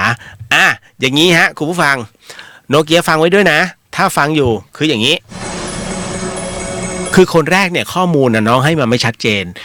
นะฮะแม้เขาจะอายุมากกว่าน้องเจอเขา2 ครั้งน้องต้องถามก่อนว่าพอใจไหมกับการเจอ2 ครั้งเพราะน้องเนี่ยยังไม่รับรู้ถึงนิสัยเขาเลยนะฮะต้องบอกก่อนคืออย่างนี้คือความรักดีๆเนี่ยเอาว่าคุณมองแบบ3 อย่างนะอันที่1ก็คือเขาเรียกว่าคนรักที่เห็นความรู้สึกของคุณเนี่ยเป็นเรื่องที่สำคัญนะฮะถ้าคนที่คุณคบด้วยแล้วเขามองความรู้สึกของคุณมันเป็นเรื่องที่สำคัญมากๆเนี่ยทั้ง3 คนเนี่ยมันมองถึงความรู้สึกอยู่แล้วเพราะอะไรมันเป็นช่วงโปรโมชั่นผมจะบอกความรักคือการแข่งขันนะฮะความรักคือการแข่งขันคือการอยากเอาชนะอีกฝ่ายหนึ่งซึ่งเล่นตัวเหลือเกินท้าทายเหลือเกินแต่กูต้องเอาให้ได้ถ้าได้หมายถึงว่าเราคือผู้ชนะนี่คือสิ่งที่มันคือเกมฮะมันคือเกมจริงนะเพราะฉะนั้นคือแรกๆเนี่ยมันจะประมาณนี้นั่นคือแบบวัยรุ่นเลยนะฮะดูก่อนว่าคนที่รักเนี่ยคนรักคือเขามีความรู้สึกนะฮะเขาเห็นค่าความรู้สึกของคุณหรือเปล่านะมันเป็นเรื่องสำคัญหรือเปล่าสำหรับเขานี่เลยให้ความสำคัญอันที่2เนี่ยเขาบอกว่าคนรักที่รักทั้งตัวคุณและครอบครัวของคุณเขารักเผื่อหรือเปล่าฮะคุณมีพ่อมีแม่หมาน้องนี่เฮ้ยมันพร้อมไหมที่จะ ร่วมหัวจมท้ายกับนี่กู นะฮะแต่ท้ายที่สุดแล้วต้องมีความรักในพ่อแม่เราด้วยก็พ่อแม่เราถ้าเจอพ่อหวัดดีคุณไม่ต้องไปเลือกนะไอ้ประเภทนี้เขาเรียกว่าสถุนจริงๆเพราะว่าพ่อแม่เราเนี่ยเรารักเราเคารพแต่ฉันแค่ถูกใจแกแต่แกไม่ให้ความเคารพพ่อแม่ฉันก็ไปเถอะนะฮะคือผู้ชายนะฮะมันมีมากมายนะครับเดี๋ยวก็จะเข้ามาเรื่อยๆถ้าเราดีพอนะฮะแม้ว่าจำนวนผู้ชายจะน้อยกว่าผู้หญิงและผู้ชายที่ไม่ใช่ผู้ชายมันก็จะเยอะอยู่นะครับต่อมานะฮะอันที่3เขาบอกว่าคนรักที่ยังคงรักคุณแม้ในวันที่คุณนั้นทำตัวไม่น่ารัก ยังรักอ่ะแม้ถ้าสมมุติว่าคุณเกิดผิดพลาดก็รักอ่ะก็มันรักอ่ะแต่รักอย่างมีเหตุผลนะไม่ใช่รักเอาชนะนะฮะมันมีแบบมึงสมซานเดี๋ยวก็กลับมาหากูอย่างเงี้ยไอ้เงี้ยเขาเรียกว่ารักเพื่อเยาะเย้ยและอยากเอาชนะไอ้เนี่ยอย่ากลับไปถ้ากลับไปคุณซวยนะฮะเพราะฉะนั้นเนี่ยไอ้รักแบบ3รูปแบบคุณดูก่อนแคร์หรือเปล่าความรู้สึกฉันรักครอบครัวฉันไหมนะฮะและแน่นอนที่สุดนี่ฮะฉันทำผิดเนี่ยเธอรักไหมแค่นั้นเลย3อย่างมันลึกซึ้งนะคุณณตรงนี้นี่เองอะโนเกียผมถึงต้องบอกว่าคนแรกเนี่ยนะฮะแม้ว่าเขาจะมีภาวะนะฮะวุฒิภาวะมากกว่าคือแก่กว่าคุณ6 ปีต้องดูภาวะความคิดให้มาเขามากของเขามากกว่านี้ฮะคนที่2เพื่อนน้องชายเอาไปทะเลาะกับน้องชายเหรอต้องถามก่อนนะครับแม้ว่าเขาจะช่วยเราได้เขาเรียกว่ามิตรภาพที่ดีต่อกันดีกว่านะครับพูดถึงมิตรภาพที่ดีต่อกันเฮ้ยแม้ฉันก็เป็นพี่สาวเพื่อนเธอนะฮะก็ดีแล้วขอบคุณมากน้องรักกันพี่น้องคุณพูดกันก่อนเลยผู้ชายมันเสียความรู้สึกไม่ขอเป็นพี่เป็นน้องได้ไหมขอเป็นแฟนพี่น้องกันแหมเอาหน้านะฮะมันจะรู้สึกอีกอย่างหนึ่งแล้วเดี๋ยวมันจะชิ่งเบงฮะความรู้สึกมันจะตัดตอนกันเองนะคนต่อมาเนี่ยเป็นเพื่อนต่างคณะกันอันนี้มันตอบไม่ได้แต่ถ้าคุณรู้สึกว่าคุยแล้วอึดอัดผมว่าคนนี้ก็ไม่ใช่โจทย์นะฮะมันไม่ใช่คำตอบของคุณเพราะว่าคุยกันยังอึดอัดแล้วถ้าคบกันพังจริงๆคุณจะชอบเหรอมันไปบีบความรู้สึกของคุณน่ะเพราะว่าคนบางคนมันพูดผงผางคือผมอะเป็นคนพูดผงผางแต่ผมจะรู้จังหวะในการจะพูดว่าช่วงไหนควรจะผงผางช่วงไหนควรจะนิ่มๆแล้วก็รับฟังหรือว่าช่วงไหนเนี่ยควรจะสรุปแล้วก็ยิงออกไปนะฮะไม่ใช่ว่าอยู่ๆแล้วฟังแล้วไม่ตอบโต้ไม่ใช่อันนั้นก็บื้อเกินนะครับกรณีตรงเนี้ยนะฮะโนเกียบอกเลยนะครับว่าทั้ง3คนเนี่ยไอ้2คนหลังเนี่ยมันไม่ใช่โจทย์สำหรับน้องถ้าให้เลือกอีกคนนึงถ้าเป็นผมก็ยังไม่เลือกนะมันข้อมูลมันยังไม่ชัดเจนแค่คุณเจอเขาในไลน์แล้วคำพูดที่คุณผมก็ไม่ได้ถามไงว่าที่น้องเจอกัน2 ครั้งเนี่ยพูดคุยเป็นยังไงน้องอย่าลืมนะคำพูดที่เกิดจากในไลน์เนี่ยมันมีเวลาคิดมันมีเวลาไต่ตองแต่ถ้าชีวิตจริงมันไม่ใช่เพราะฉะนั้นเวลาพูดออกไปเนี่ยตึกพิมพ์ความรู้สึกดีๆเนี่ยมันจะเกิดขึ้นแล้วคนเราชอบมโนในความคิดฮะมโนว่าเสียงเขาจะต้องเป็นแบบนี้ลุ่มลึกแก้ปัญหาเก่งนะฮะอย่างนั้นอย่างนี้น่าจะใจดีเป็นเสียงที่เราชอบแต่พอเอาเข้าจริงไม่ใช่คนละเรื่องเลยนะฮะเสียงมึงอย่างเป็ดโดนบีบตูดนะฮะเพราะฉะนั้นเนี่ยมันก็เลยทำให้ความรู้สึกนั้นมันเปลี่ยนไปก็ได้เพราะฉะนั้นผมถือว่าข้อมูลทั้ง3คนไม่ชัดทางที่ดีนะน้องเรียนดีกว่าแต่ถ้าทำงานด้วยเรียนด้วยก็ทำไปนะฮะเอาแค่มากระทบใจผมเจอน้องหลายคนที่เป็นพิตตี้แล้วก็ผิดพลาดเพราะอารมณ์ตัวเองเยอะมากนะฮะเอาไว้เดี๋ยวผมจะก๊อปอีกหนึ่งอย่ามาว่ากันนะเพราะว่าผมขอแล้วนะน้องพิตตี้ที่ไปพลาดแล้วก็เดี๋ยวจะเอามาตรงนี้แล้วเดี๋ยวจะบอกว่าปัญหาของน้องอยู่ตรงไหนนะฮะเอาไว้วันพุธเดี๋ยวค่อยเจอกันแต่ถ้าผมไม่ได้ก๊อปมาก็เตือนผมหน่อยแล้วกัน นะฮะหมดแล้วคือเรื่องราวเนี่ยชีวิตของคนมันไม่ได้มีอะไรซับซ้อนนะคุณอย่าทำให้มันซับซ้อนที่มันซับซ้อนเพราะว่าปัญหาที่มันเข้ามาแล้วคนที่เข้ามาเนี่ยต้องการเล่นความรักให้มันเป็นเกมแค่นั้นเลยฮะนะครับเพราะฉะนั้นคุณจงมองความรักให้มันเป็นความรักจะมองความรักเป็นเกมถ้าคุณมองความรักเป็นเกมคุณก็จะได้เกมนั้นกลับไปนะฮะมันเป็นความรักที่ไม่จริงใจทั้งผู้หญิงและผู้ชายฮะพอกันในโลกปัจจุบันนะเพราะฉะนั้นเนี่ยจะบอกว่าผู้ชายเลวนะฮะมันก็ไม่ใช่จะบอกว่าผู้หญิงไม่ดีมันก็ไม่ใช่เพราะทุกสังคมมันมีทั้งคนดีคนเลวคุณไม่สามารถบอกได้หรอกว่าเดินผ่านแล้วไอ้นี่คนดีไม่ใช่ฮะผมเองบางคนพี่เลียวดีจังเลยไม่ผมรู้ตัวอยู่แล้วว่าผมเป็นคนไม่ใช่คนดีนะฮะแม้ปัจจุบันนะฮะด้วยภาวะวุฒิภาวะผมมีอยู่แต่ถ้าถามว่าผมคนดี 100% ไม่ใช่ผมเป็นคนเทาๆเลยแต่ไม่ดาร์กแค่นั้นแหละ นะฮะไอ้ดาร์กเนี่ยมันผ่านมาแล้วนะถามว่าขาวไหมเคยขาวแต่ก็ขออยู่แบบเทาๆดีกว่าเพราะอะไรเพราะมันทำอะไรได้สะดวกมากกว่าแต่ต้องอยู่ใน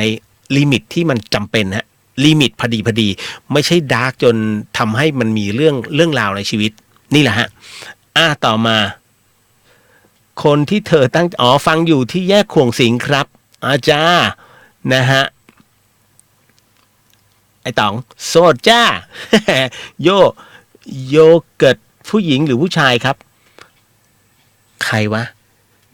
โยเกิร์ตอ่านมาตั้งนานไม่มีมีแต่โนเกีย โยพักผ่อนหน่อยนะ นะฮะคนที่เธอตั้งใจไว้บอกว่าหวัดดีครับพี่เลียวเมื่อคืนผมโดนผีอานฮะ2 รอบทำไมโดนซ้อมครับผีอานผีอำใช่ไหมนะฮะ2 รอบเลยครับมาเป็นเยอะมากครับพี่ผมกลัวมากไปหาสร้อยพระนะครับไปหาสร้อยพระของกิ๊กสบายดีนะเจ้าของนาอีทครับนาอีทนะฮะเซรั่มจะหมดแล้วครับเท่าแก่ฮะช่วยส่งเซรั่มมาด้วย ได้โอกาสขอมาเลย นะฮะเจ้าของนาอีทนะฮะกิ๊กครับมีคนเข้าไปในเพจนาอีทนะแล้วก็ถามปัญหาเรื่องผมนะว่ายังรับรักษาให้ฟรีไหมฮะสำหรับคนผมร่วงถ้ายังรักษาอยู่ต้องการตัวอย่างก็ยังมีอยู่นะฮะเดี๋ยวจะได้บอกเขาให้นะครับโยโย่ว่าบอกน้องไปเลือกทางไหนก็เจ็บครับนี่โอ้โหพระเอกว่ะโยโย่ เลือกทางไหนก็เจ็บนะฮะโยเกิร์ตผู้หญิงว่าไงโอ้ยนอนนะพี่เลียวอุตส่าห์เข้ามาน่ารักมากครับเด่นขอบพระคุณมากนะฮะอุตส่าห์แหมเป็นกำลังใจให้พี่รักษาบอกว่าใช้ดีมากเลยนะอีทนี่แหละเป็นไงล่ะเห็นไหมของเขาดีฮะโฆษณาให้เพื่อนเลยยายคุณนายตื่นสายกรรมใหม่ไม่ได้สร้างแต่ตอนนี้กำลังประสบกรรมเก่าอยู่ใช่ไหมทุกทนในใจเหลือเกินนะจุดนี้ทางตันนะพี่เลียวเอาเป็นอะไรฮะมีอะไรก็เอามาเล่าตรงนี้แล้วก็แชร์กันเดี๋ยวพี่เลียวเปิดสายดีไหมยุ้ยมาเล่าไหม เป็นแบบไหนแล้วก็เล่นกันเลยนะฮะไม่เป็นไรเขียนมาแล้วเดี๋ยวพี่เลียวไม่บอกว่าเป็นยุ้ยไหมแล้วก็เดี๋ยวจะเผื่อปัญหาของน้องยุ้ยเนี่ยมันจะไปเจอคนอื่นเขาแบบใกล้เคียงเงี้ยเขาจะได้เหมือนกับสามารถแก้ไขปัญหาได้นี่ฮะง่ายกว่านะฮะพรุ่งนี้ส่งเครื่องมือซ่อมครับโอเคเด่นขอบคุณโมทนาสาธุนะอุตส่าห์มาดูด้วยแต่พี่ยังปวดหัวนะพี่ต้องการเด่นบ่งเอาเลือดหัวพี่ออกเหมือนเดิม ขออภัยนะฮะคุณผู้ฟังส่วนตัวนิดนึงพอดีน้องเข้ามาใน Facebook นะฮะคุณผู้ฟังที่อยู่ทางบ้านอาจจะสงสัยน้องเขาอยู่เป็นเจ้าหน้าที่ของมูลนิธิแพทย์อาสาพสวนะฮะหน่วยทันตกรรมเคลื่อนที่คุยกันยังมีเรื่องราวเอาสงสัยตรงไหนมาถามสวัสดีอันนี้ใน YouTube นะฮะส่งมาเจมสวัสดีครับพี่เลียวนะฮะอันนี้อ่านว่าอะไรโยสวัสดีครับพี่เลียวสวัสดีครับเอาละนะฮะมีอะไรส่งมานะโยโย่บอกว่าเธอต้องรักใครสักคนนะฮะขอบคุณครับเด่นว่างๆจัดให้ อยู่เชียงใหม่วะเนี่ยหรือว่าอยู่กรุงเทพ นะฮะจริงมันมีอยู่คือจะบอกว่ามันอะไรหลายๆอย่างหลายๆปัจจัยนะน้องๆนะครับในเรื่องราวของความรักนะครับคือมันก็มีนะรักเลิกแต่คุณรู้ไหมมันมีปัจจัยไม่มากหรอกที่ทำให้คนมันเลิกกันนะฮะให้รู้ไว้เลย1เรื่องราวของการนอกใจมันเป็นเรื่องราวของความจำเจคุณผู้ฟังคนที่นอกเขาเรียกว่าที่มันเลิกลาเพราะว่ามันแน่นอนที่สุดการนอกใจเนี่ยมันเกิดขึ้นกับใครหลายๆคนก็ได้ด้วยเรื่องของภาวะอารมณ์และการเบื่อหน่ายอันที่2คือพอคบกันไปนี่นะนิสัยเริ่มเข้ากันไม่ได้ถูกไหมแรกช่วงโปรโมชั่นฉันเข้าใจเธอเข้าใจฉันแต่พอผ่านไปปุ๊บ เหลืองเมือง ใช่ไหมเฮ้ย เจอบ่อยๆฮะไอ้เรื่องราวแบบเนี้ยนะฮะเนี่ยทำไงดีเนี่ยเขามาอย่างนี้แต่เนี่ยฉันไม่รู้จะแก้เรื่องมึงสิ แค่นี้กูปวดหัวแล้วอะไรประมาณเนี้ยเริ่มนิสัยเริ่มเข้ากันไม่ได้แล้วต่อมามุมมองด้านการเงินเริ่มต่างกันบางคนเก็บบางคนใช้นะฮะคือไอ้คนทำงานเก็บเงินเนี่ยมันก็ลำบากไอ้คนใช้คิดอยากจะซื้อนู่นซื้อนี่เพื่อจะเอามาทำตรงนั้นตรงนี้แต่ลืมไปว่าเขาเรียกว่ารายจ่ายรายรับเนี่ยมันน้อยแต่รายจ่ายยิ่งไปเพิ่มมากขึ้นเนี่ยคุณเชื่อไหมการที่สมมุติว่าคุณเงินเดือน15,000เงินเดือน15,000ค่าใช้จ่ายทุกวันเนี้ยเต็มที่10,000เหลืออยู่ 5,000 มีเหลือเก็บแต่คุณเชื่อไหมมันยังมีช่วงฉุกเฉินฮะมันยังมีช่วงฉุกเฉินของชีวิตบางทีไอ้ 5,000 ที่เหลือแล้วเป็นการสะสมต่อไปเนี่ยมันถูกทีเดียวหายวับไปเลยแทนที่มันต้องค่อยๆคิดถ้าอยากจะได้บางคนน่ะโทรศัพท์รุ่นใหม่มาไม่ได้ฉันต้องซื้อให้ได้ไม่งั้นเดี๋ยวไม่อินเทนไม่ตามยุคแฟชั่นผมจะบอกว่าโทรศัพท์เนี่ยนะมันใช้แค่ไม่กี่อย่างหรอกคุณนะฮะโทรรับสาย Messenger โพสต์ Line Instagram นะฮะแล้วอะไรอีกแอปนี่นู่นนั่นเล็กน้อยอ่ะซึ่งมันน้อยมากแค่เนี้ยผมถามว่าไอ้โทรศัพท์รุ่นเก่ากับรุ่น 3-4 หมื่นเนี่ยต่างกันตรงไหนวะแอปเหมือนกันเลยต่างกันที่รูปร่างกับหน้าฉันคือถ้าน้องยังเป็นคนที่จมไม่ลงนะฮะผมบอกเลยถ้ารวยไม่จริงเตรียมจนได้เลยเพราะเงินจะหายไปกับเรื่องราวแบบนี้นะครับพยายามเอาแค่ฉันมีตรงเนี้ยนะฮะรถมันมีให้ขับแม้จะช้าแต่ก็ถึงขับเร็วแล้วไปตายก็มีเยอะเพราะฉะนั้นเนี่ยมันไม่ใช่สาเหตุสำคัญคือตัวเราฮะวางได้แค่ไหนนะตรงนี้บูนบอกว่าสวัสดีครับพี่เลียวคนเราทุกคนมีโอกาสดวงขึ้นทุกคนหรือเปล่าครับบูนส่งมาในนี้นะฮะผมจะบอกว่าคนเราทุกคนมีทั้งขึ้นและลงฮะชีวิตมันเป็นกราฟฮะมันเป็นกราฟเขาเรียกมันช่วงจังหวะชีวิตผมเคยจังหวะชีวิตที่ทะลุข้างล่างคือเกือบจะฆ่าตัวตายก็มีเพราะชีวิตมันล้มละลายผมเคยล้มละลายนะฮะชีวิตผมล้มละลายเมื่อปี48แล้วเกือบคือจะฆ่าตัวตายคือเดินแบบเบอร์อะธุรกิจล้มทั้งหมดทั้งมวลเลยฮะนะฮะคอนโดถูกยึดเขาฟ้องล้มละลายไงคุณนะฮะไปหมดรถเลิศไปหมดแล้วมันมีความรู้สึกว่าเหตุการณ์นี้เกิดขึ้นที่ท่าน้ำนนท์นะเรายังมองเลยถ้าเราโดดไปเนี่ยมันก็คงจะจบนะตอนนั้นผมยังไม่รู้เรื่องเกี่ยวกับเรื่องราวทางธรรมเลยนะยังไม่ประสบชีวิตนะตรงนี้คือเบลอขนาดนั่งรถไปถึงอุตรดิตถ์เนี่ยนั่งไปเรื่อยๆไม่รู้จะลงไหนถึงอุตรดิตถ์ผมไปนั่งตรงสถานีขนส่งอุตรดิตถ์ตอน 2:30 จำได้เลยนะฮะนั่งมันยันเช้านั่งแบบเบอร์ไม่รู้ช่วงนั้นชีวิตแย่มาก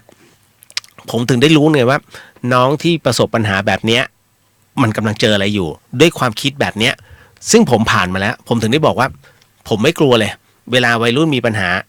ผมสามารถชี้ให้ได้นะบุญบอกว่าพี่เลียวใส่บาตรหรือเปล่าครับผมกับคนครอบครัวทำบุญใส่บาตรทุกวันจันทร์ถึงศุกร์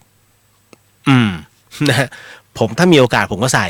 นะครับแต่ว่าทุกอย่างเนี่ยเวลาผมทำความดีผมขอเรียกว่าอุทิศเป็นธรรมทานนะฮะตั้งแต่เจ้ากรรมนายเวรหรือว่าคนที่ผมพบเจอ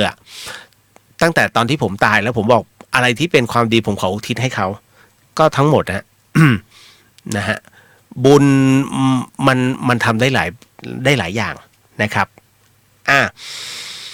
พอถึงนะตรงนี้ผมถึงบอกการเงินเป็นสิ่งสำคัญบางคนมองไม่เหมือนกันต่อมาอายุที่มากขึ้นรูปร่างที่เปลี่ยนไปนี่สำคัญไม่ว่าผู้ชายผู้หญิงผู้ชายจะแก่ช้ากว่าผู้หญิงผู้หญิงเนี่ยคุณลองเอาหน้ามาเทียบกันดิระหว่างคนที่ดูแลตัวเองอายุ40นะฮะกับคนที่ปล่อยเนื้อปล่อยตัวอายุ40ผิดกันเลยฮะคนที่ไม่ดูแลตัวเองเนี่ยมันล่อไปหน้าตาเหมือนจะ50-60นะทั้งที่อายุ40มันน่าเกินอายุไงเพราะฉะนั้นคุณต้องดูแลตัวเองเขาถึงได้บอกผู้หญิงอย่าหยุดสวยผู้ชายเหมือนกันผู้ชายก็ต้องดูแลตัวเองผมพยายามจะเนี่ยอย่างกรณีเนี้ยเฮ้ยน้องทักเริ่มอ้วนไปเชื่อไหมผมเริ่มกินผมจำกัดอาหารตัวเองเนี่ย กินแต่ผักหรือว่าน้ำพริกเนี่ยไม่กินข้าวเลยนะอาทิตย์กว่าแล้วเฮ้ยมีความรู้สึกดีฮะไม่รู้ว่าช่างมันจะผอมไม่ผอมแต่ผมมีเขาเริ่มดีขึ้นนะฮะต่อมานะครับเขาบอกว่าคู่ชีวิตไม่สามารถที่จะมีลูกได้อันเนี้ยไม่สำคัญนะผมไม่สำคัญที่มันจะเลิกกันนะคนจะเลิกกันเพราะว่าคู่ชีวิตไม่สามารถมีลูกได้ผมว่าผมเองมีจะบอกว่าเมื่อก่อนเนี่ยมีแฟนนะฮะและผมก็ไม่คิดจะแต่งงานเพราะผมกลัวการแต่งงานบอกเลยฮะผมเป็นคนที่กลัวการแต่งงานอย่างรุนแรงมากเห็นคนนู้นคนนี้แต่งงานยินดีด้วยที่กลัวเพราะว่าเพื่อนผมเนี่ยที่แต่งงานคุณเชื่อไหมสมมุตินะแต่ง10 คนหย่ากัน8 คน8 คู่ทำไมจึงเป็นอย่างนั้นเพราะแรกๆไงแรกๆรักกันดีแต่พอหลังๆพอเริ่มเขาเรียกว่าความเบื่อหน่ายเกิดขึ้นเตียงหักก็คุณก็ดูดีดาราหลายคนที่เตียงหักมันเป็นเพราะมันแค่ฉาบฉวยแป๊บผมถึงเบื่อไม่ชอบถ้าให้แต่งคบกันดีกว่าถ้าอยากจะคบกันเราคบกันแล้วก็มีพันธสัญญาซึ่งกันและกันจบแค่นั้นเลยฮะจริงๆนะฮะสำหรับผมลูกไม่สำคัญนะฮะขอเข้ามาเนี่ยเยอะแยะนะฮะแล้วอีกอย่างหนึ่งในเรื่องในเรื่องของคำพูดปากไม่ดีเงี้ยเนี่ยด่ากันรับรองคุณแป๊บเดี๋ยวก็เลิกยังมีเยอะเรื่องราวพอแล้วเดี๋ยวไปเข้าเรื่องราวหลอนๆพักสักครู่โย่บอกว่าผมเคยถูกไล่ออกจากบ้านอยู่บ้านคนอื่นผมเคยฆ่าตัวตายแต่ไม่ตายเฮ้ยไม่ดีมั้ยเคยล้มละลาย0 บาทต้องไปยืมเพื่อนเดี๋ยวนะล้มละลาย0 บาทเนี่ยกิจการหรือเปล่าของผมเนี่ยมันเป็นบริษัทล้มละลายเพราะว่ามันเหมือนเก็บเงินลูกค้าไม่ได้ด้วยแล้วอีกอย่างหนึ่งคือมันเป็นช่วงภาวะเศรษฐกิจที่มันแย่ด้วยนะฮะผมเคยเป็นเด็กวัดจันกระเพาะพระอารามหลวงปทุมฮะสวัสดีครับพี่คุณพิพัฒน์พงศ์สวัสดีครับพักสักครู่หนึ่งเดี๋ยวไปเรื่องราวหลอนๆประจำค่ำคืนนี้ฮะนี่คือเดอะเฮียนทาง FM 104.50 MHz จังหวัดเชียงใหม่ 92 GFM พัทยาครับ You are listening to 104.5 Radio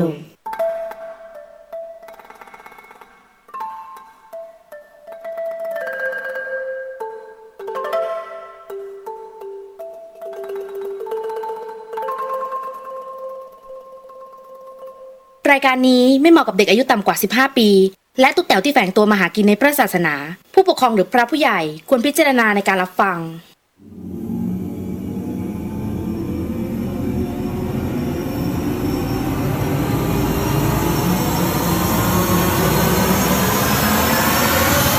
The เฮียนเข้าสู่ในช่วงของเดอะเฮียนกับเฮียนสยอง2 เรื่องในค่ำคืนนี้นะฮะเอาละฮะก็สนับสนุนโดยนาอีเซรั่มแชมพูจ้ะตึ้งดึงแชมพูที่ลดอาการหลุดร่วงของเส้นผมและแน่นอนที่สุดนะฮะสิ่งที่ผมกำลังจะเล่าให้คุณผู้ฟังได้ยินได้ฟังเรื่องราวต่อไปนี้นั้นอย่าเชื่อนะฮะให้ฟังหูไว้หูแล้วก็ใช้วิจารณญาณทุกครั้งในการรับฟังเรื่องราวประเภทนี้ฮะข้อสำคัญอยากให้คุณผู้ฟังได้ฟังเป็นนิยายครับเพราะว่าเรื่องราวที่ผมกำลังจะเล่าต่อไปนี้เป็นเรื่องราวที่ปี๊ดฮะส่งเรื่องตรงนี้มาให้ปี๊ดส่งเรื่องนี้มาบอกว่าเป็นเรื่องเมื่อเดินลงเขาฮะและเรื่องราวที่ปี๊ดส่งมาให้ผมนั้นนะฮะเขาเล่าว่า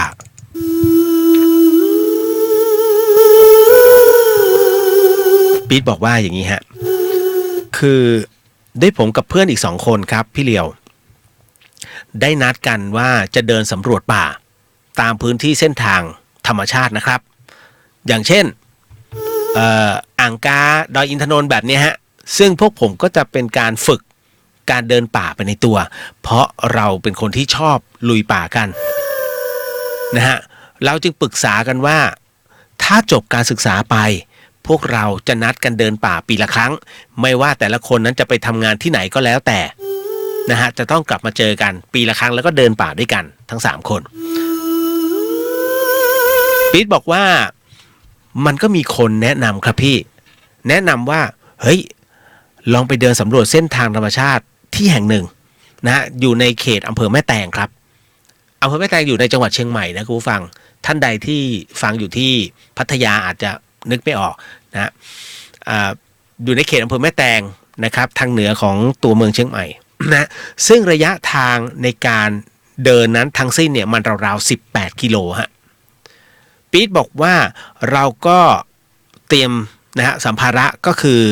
มีเพียงน้ำดื่มใส่เป้กับขนมนะฮะใส่เป้ลงไปนะฮะเอาไว้ที่ด้านหลังนะทุกคนจากนั้นพอเราไปถึงตรงจุดที่จะต้องเริ่มเดินฮะเพราะใกล้บริเวณลานจอดรถนะฮะตอนนั้นมันบ่าย2กว่าก็จอดรถไว้นะแล้วก็เริ่มเดินกันเลยทันทีครับโดยเส้นทางธรรมชาติที่เดินนั้นเนี่ยมันก็จะสลับขึ้นลงนะฮะตามสเต็ปของภูเขานะฮะตามตำแหน่งแล้วครับพี่สองข้างทางเต็มไปด้วยต้นไม้ต่างๆนะที่ต้องมองว่าถ้าหากมองไปสูงๆเลยบนยอดดอยสูงๆเนี่ยจะเห็นต้นสน3 ใบคือสน3 ใบเนี่ยที่มันขึ้นเนี่ยแสดงว่าตรงนั้นต้องสูงนะฮะคุณผู้ฟังมันบอกว่ามันไอตัวสน3 ใบเนี่ยในจังหวัดเชียงใหม่หรือว่าภาคเหนือเนี่ยมันจะเป็นตัวบ่งชี้คุณภาพอากาศที่มีความเย็นและชื้นนะฮะมันจึงขึ้นพอถึงนะตรงนี้เขาบอกว่าเราก็เดินถ่ายรูปกันไปด้วยแต่พี่เลียวครับการเดินของพวกเราไม่ใช่เดินเลื่อยเปื่อยเราจะจับเวลานะว่าไอ้18กิโลที่เราจะต้องเดินเนี่ยเราจะต้องกลับมาถึงที่เก่าตรงปากทางเนี่ยที่เราเข้าไปเนี่ยไม่เกิน5 โมงเย็นฮะจากบ่าย 2นะฮะเพื่อนผมอีก2 คนก็ชื่อว่าไอ้เจ้าลอยกับเจ้าทิวนะฮะมันก็เหมือนกันฮะทุกคนก็ต้องทำเวลาผมเดินกันเนี่ยตามเส้นทางที่เขามีไว้อยู่แล้วนะฮะแล้วก็เป็นเส้นทางที่เขาเดินกันส่วนทางแยกที่ชาวบ้านเดินกันนั้นเราก็ไปนะฮะเพราะว่าถ้าเดินตามเส้นทางของที่เขาเดินชมกันจริงๆเนี่ยมันจะระยะทางเนี่ยจะสั้นไม่ถึง18กิโลแต่ถ้าเดินตามทางชาวบ้านไปด้วยมันจะอ้อมนะฮะตามเส้นทางนั้นมันจะได้18กิโลซึ่งเราก็เรียกว่าเดินได้สักประมาณ5กิโลฮะ5กิโลก็หยุดเพราะว่าทางมันขึ้นมันลงแล้วก็เดินยากนะฮะผ่านไปแล้วแค่ชั่วโมงกว่า5กิโลแค่ชั่วโมงกว่าเลยนะฮะเพราะเส้นทางมันเดินยากมากพี่ก็ต้องหยุดพักตรงไร่ชาวบ้านบ้างก็คุยกันว่าเฮ้ยเหลืออีกตั้ง13กิโลสงสัยจะเลยเวลากำหนดหรือเปล่าผมก็เลยบอกว่าโอ้ถ้าเลยก็คือเลยแค่ไหนก็แค่นั้นไม่ต้องไปวิตกพอถึง4 โมงเย็น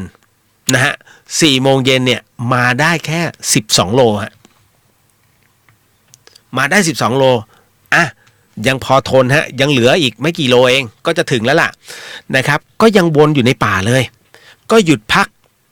แล้วก็กินขนมกันนะฮะคือมันก็หิวอ่ะก็บอกนะว่าเฮ้ยสงสัยน่าจะต้องรีบเดินหน่อยนะเดี๋ยวมันมืดนะฮะแล้วก็จนได้ครับเพราะปรากฏว่าในขณะที่กำลังออกเดินปุ๊บทิวฮะนะเพื่อนผมนะปี๊ดบอกว่าทิวมันเกิดเป็นตะคริวฮะตะคริวกินที่ท้องโอ้โหคราวนี้หนักเลยพอตะคริวกินที่ท้องคุณฮะร่างกายมันจะทำงานเนี่ยลำบากมากมันจะปวดร้าวไปหมดก็ต้องค่อยๆเดินกันคราวนี้ทำเวลาไม่ได้แล้วเวลาเนี่ยเป็นเรื่องรองแต่ออกให้ได้ก่อนเป็นเรื่องใหญ่แล้วมันจะถึงอีกแล้วแต่ว่ามันก็อีก6โลอ่ะก็ค่อยๆเดินกันจนกระทั่งมันมืดฮะคุณผู้ฟังมันมืดเลยเราเดินกันเนี่ยไอ้6โลสุดท้ายเนี่ยจะถึงปากทางแล้วมันมืดซะก่อนดีว่าทุกคนมีไฟฉายติดไว้ที่หัวนะฮะก็เลยสวมแล้วก็ค่อยๆเดินประคองกันฮะคุณผู้ฟังปรากฏว่าเรา3คนมีความรู้สึกเหมือนกันว่าในขณะที่กำลังเดินออกมานะฮะกำลังจะสู่ปากทางเนี่ยมันเหมือนมีคนเดินตามฮะคุณผู้ฟังปี๊ดบอกว่าเหมือนมีคนเดินตามเรามาครับพี่ผมก็ไม่แน่ใจนะก็น่าจะมีนักเดินป่าที่เขาเดินตามหลังเรามาเนี่ยอาจจะแบบใกล้จะทันพวกเราแล้วก็ได้พอประมาณว่าเดินมาพ้นถึงลานจอดรถตรงปากทางและตรงรางจอด นั่งเลยฮะทิวมันปวดท้องมากก็เลยขอนั่งพักเรา3 คนจึงหยุดอยู่ตรงปากทางตัวนั้นครับพี่เลียว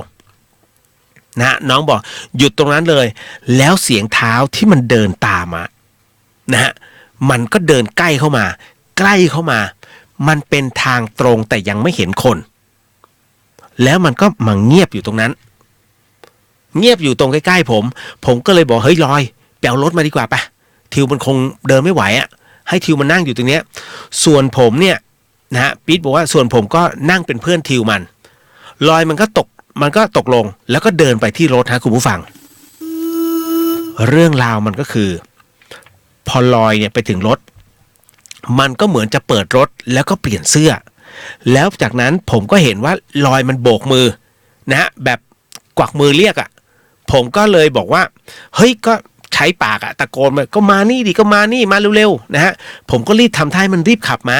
นะเพราะเห็นมันจะเปลี่ยนกางเกงแต่สุดท้ายมันไม่ได้เปลี่ยนมันก็เลยขึ้นรถแล้วก็รีบขับรถมาแล้วก็ขับมาจอดตรงบริเวณที่ผมกับทิวนั่งรออยู่ฮะปี๊ดก็บอกนะหลังจากนั้นเสร็จปุ๊บพอขึ้นรถปุ๊บปรากฏว่าลอยมันเหยียบรถออกด้วยความเร็วฮะจนผมถามว่ามึงจะรีบไปไหนวะใจเย็นๆลอยมันก็บอกว่าเดี๋ยวค่อยบอกแล้วมันก็รีบขับออกไปขับออกมาจนถึงถนนใหญ่ถนนหลวงลอยมันก็บอกว่าเฮ้ยเมื่อกี้ตอนที่นั่งรอรถอยู่อ่ะมึง2 คนเห็นใครมั้งป่ะผมก็บอกว่าไม่มีอ่ะก็นั่งรอกันแค่2 คนนะฮะลอยก็ถามทิวก็บอกว่าไม่เห็นไม่มีใครแต่ทิวมันบอกว่าแต่ลอยมันก็บอกอย่างนี้บอกว่าเมื่อกี้เห็นมีผู้ชายตัวใหญ่ถ้ากะระยะความสูงน่าจะสูงราวๆประมาณ190สูงมากนะคุณผู้ฟังผู้ชาย190เนี่ย190เสื้อผ้าขาดหมดเลยเขายืนอยู่ข้างๆพวกแกตอนที่ฉันกวักมือเรียกก็คือบอกเฮ้ยรีบมาอุตส่าห์บอกแล้วนะฮะให้รีบมาขึ้นรถก็ไม่เห็นเดินกันก็เลยรีบขับรถมารับผมก็เลยบอกว่าเฮ้ยก็ทิวมันเดินไม่ไหวอ่ะก็จึงบอกให้เอารถมาจอดไว้แต่ปรากฏว่าคุณผู้ฟังฮะปี๊ดบอกงี้ว่าทิวมันกลับบอกงี้ฮะว่าเฮ้ยจริงๆแล้วฉันก็ไม่อยากจะเล่าให้พวกแก2 คนฟังนะฮะทิวมันบอกว่ามันอะเป็นตะคริวกินที่ท้องก็จริงแต่มันอะไม่เป็นอะไรมากนะฮะคือต้องบอกว่าตอนที่เดินมาเนี่ยออกจากป่ามามันมีความรู้สึกว่าตัวหนักมากเดินแทบจะไม่ไหวจึงให้2 คนนั้นช่วยประคองแล้วก็เดินออกมามันถึงได้ช้าแล้วพอตอนที่นั่งลงฮะคุณผู้ฟังนั่งลงตรงปากทางปรากฏว่ามันลุกไม่ขึ้นจะลุกพยายามจะลุกแล้วก็จะเดินไปลุกไม่ขึ้นลุกยังไงก็ลุกไม่ขึ้นนะฮะเหมือนกับมีคนกดไหล่เอาไว้ไม่ให้ลุกแล้วตอนที่เดินลงเขาเนี่ยอย่างที่บอกฮะว่ามันรู้สึกว่าหนักแปลกๆซึ่งปรากฏว่าพอถึงหอพักฮะปี๊ดบอกว่าพอคราวนี้เราทั้ง3 คนถึงหอพักก็เลยรีบลงจากรถแล้วปรากฏว่าไอ้ทิวเนี่ยมันบอกว่าเฮ้ยแปลกมากพอถึงหอเนี่ยตัวเบาเลยเดินปลิวเลยแต่มันยังเจ็บที่หน้าท้องอยู่นะเพราะว่าตะคริวกินนะฮะแต่มันก็ไม่ใช่ว่าเดินไม่ไหวไม่ใช่ฮะมันเป็นเรื่องที่น่าคิดครับพี่เลียวมันเป็นเพราะอะไรเรื่องราวตรงนี้ผมต้องบอกก่อนครับว่าอันนี้ผมไม่รู้นะผมสรุปตามที่ปี๊ดเล่าให้ฟังแล้วกันฮะว่าไอ้กรณีที่ตรงเนี้ยผมไม่รู้หรอกว่าโดนตามหรือเปล่าแล้วมันมีที่มาที่ไปหรือเปล่านะตรงนี้แต่ถ้าแบบเนี้ยแสดงว่าถ้าเข้ามาในพื้นที่แล้วรู้สึกว่าตัวเบาแสดงว่าก่อนต้องดูว่าอพาร์ตเมนต์ของคุณอะหรือว่าหอของคุณอะเขามีศาลไหมศาลพระภูมินะหรือว่ามีศาลเจ้าที่ไหมฮะคือบางทีมันผ่านไม่ได้ไงพระภูมิไม่ให้นะฮะก็กันเอาไว้มันก็มีส่วนหรือไม่รู้ว่าคิดไปเองหรือเปล่าถ้าโดยแล้วถ้าตามหลักวิทยาศาสตร์ก็ตะคริวมันอาจจะบรรเทาแล้วได้ร่างกายได้พักผ่อนในรถนะฮะก็เป็นได้เพราะฉะนั้นสรุปในเรื่องของหลักวิทยาศาสตร์ก็คือในเรื่องของหน้าท้องที่มันอาจจะบรรเทาลงแต่ถ้าสรุปทางจิตวิญญาณนั่นแหละเพราะอยู่ๆพอถึงหอแล้วมันหายไง นะฮะมันเป็นไปไม่ได้แสดงว่าที่คุณดูก่อนว่าที่หน้าหอพักคุณน่ะมีศาลหรือว่าก่อนหน้าจะถึงทางเข้าหอเนี่ยมีศาลเพียงตาหรือว่าศาลพระภูมิอะไรหรือเปล่านะฮะที่เป็นสิ่งศักดิ์สิทธิ์หรือว่ามีวัดมีพระพุทธรูปอะไรหรือเปล่าแค่นั้นเลยนะฮะผมให้คำตอบได้แค่นี้นะจ๊ะเอาละหมดกันไปอันนี้บุญบอกว่าพี่เลียวทำไงครับตอนล้มละลาย ทำไงทำใจสิล้มละลายทั้งทีคุณนะฮะต่อมาเดี๋ยวขอทักทายก่อนนะฮะพี่พัฒพงศ์เรื่องท้าวเวสสุวรรณนะฮะคุยหน่อยครับวันพุธไหมเรื่องท้าวเวสสุวรรณวันนี้ไม่พร้อมนะจ๊ะนะฮะโยโย่เคยอยู่สถานสงเคราะห์ด้วยครับผมนะฮะเดซี่ผีบอกกลัวผีบอกกลัวโตโละละบัดเดี๋ยวนี้ตัวเท่าแขน คืออะไรฮะนะคุณรุ่งทิพย์สวัสดีครับพี่เลี้ยวสวัสดีครับนะฮะโยโย่บอกว่าประมาณทางลัดขึ้นดอยสุเทพไงครับไม่ใช่ทางลัดขึ้นดอยสุเทพอันนี้ผาลาดไม่ใช่อันนี้ที่เขาเจอเนี่ยตรงแม่แตงนะฮะ11 กิโลเหลือ7 โลนิดๆอันนี้มันทางเก่าฮะทางเก่านะพี่พัฒพงศ์รอดูครับแล้วเดี๋ยววันพุธนะต้องเข้ามานะถ้าผมเล่าแล้วผ่านเลยนะพี่พัฒพงศ์นะครับเอาละปัญหาวัยรุ่นเก็บไว้ก่อนนะจ๊ะนะฮะแล้วเดี๋ยวค่อยก๊อปมาคุยเป็นช่วงเวลาหลอนๆและแบ่งพาร์ทให้ถูกถ้าเอาเรื่องวัยรุ่นเดี๋ยวผมเปลี่ยนเดี๋ยวผมบอกอาจารย์พระอาจารย์ครับเราจัดเป็นรายการชีวิตวัยรุ่นไหม นะฮะเดี๋ยวขอนิดนึงฮะพยากรณ์อากาศแป๊บหนึ่งอุตุนิยมวิทยาก็รายงานสภาพอากาศทั่วไปในวันพรุ่งนี้นะฮะคุณผู้ฟังครับก็บอกว่าลักษณะอากาศทั่วไปเนี่ย24 ชั่วโมงต่อไปนี้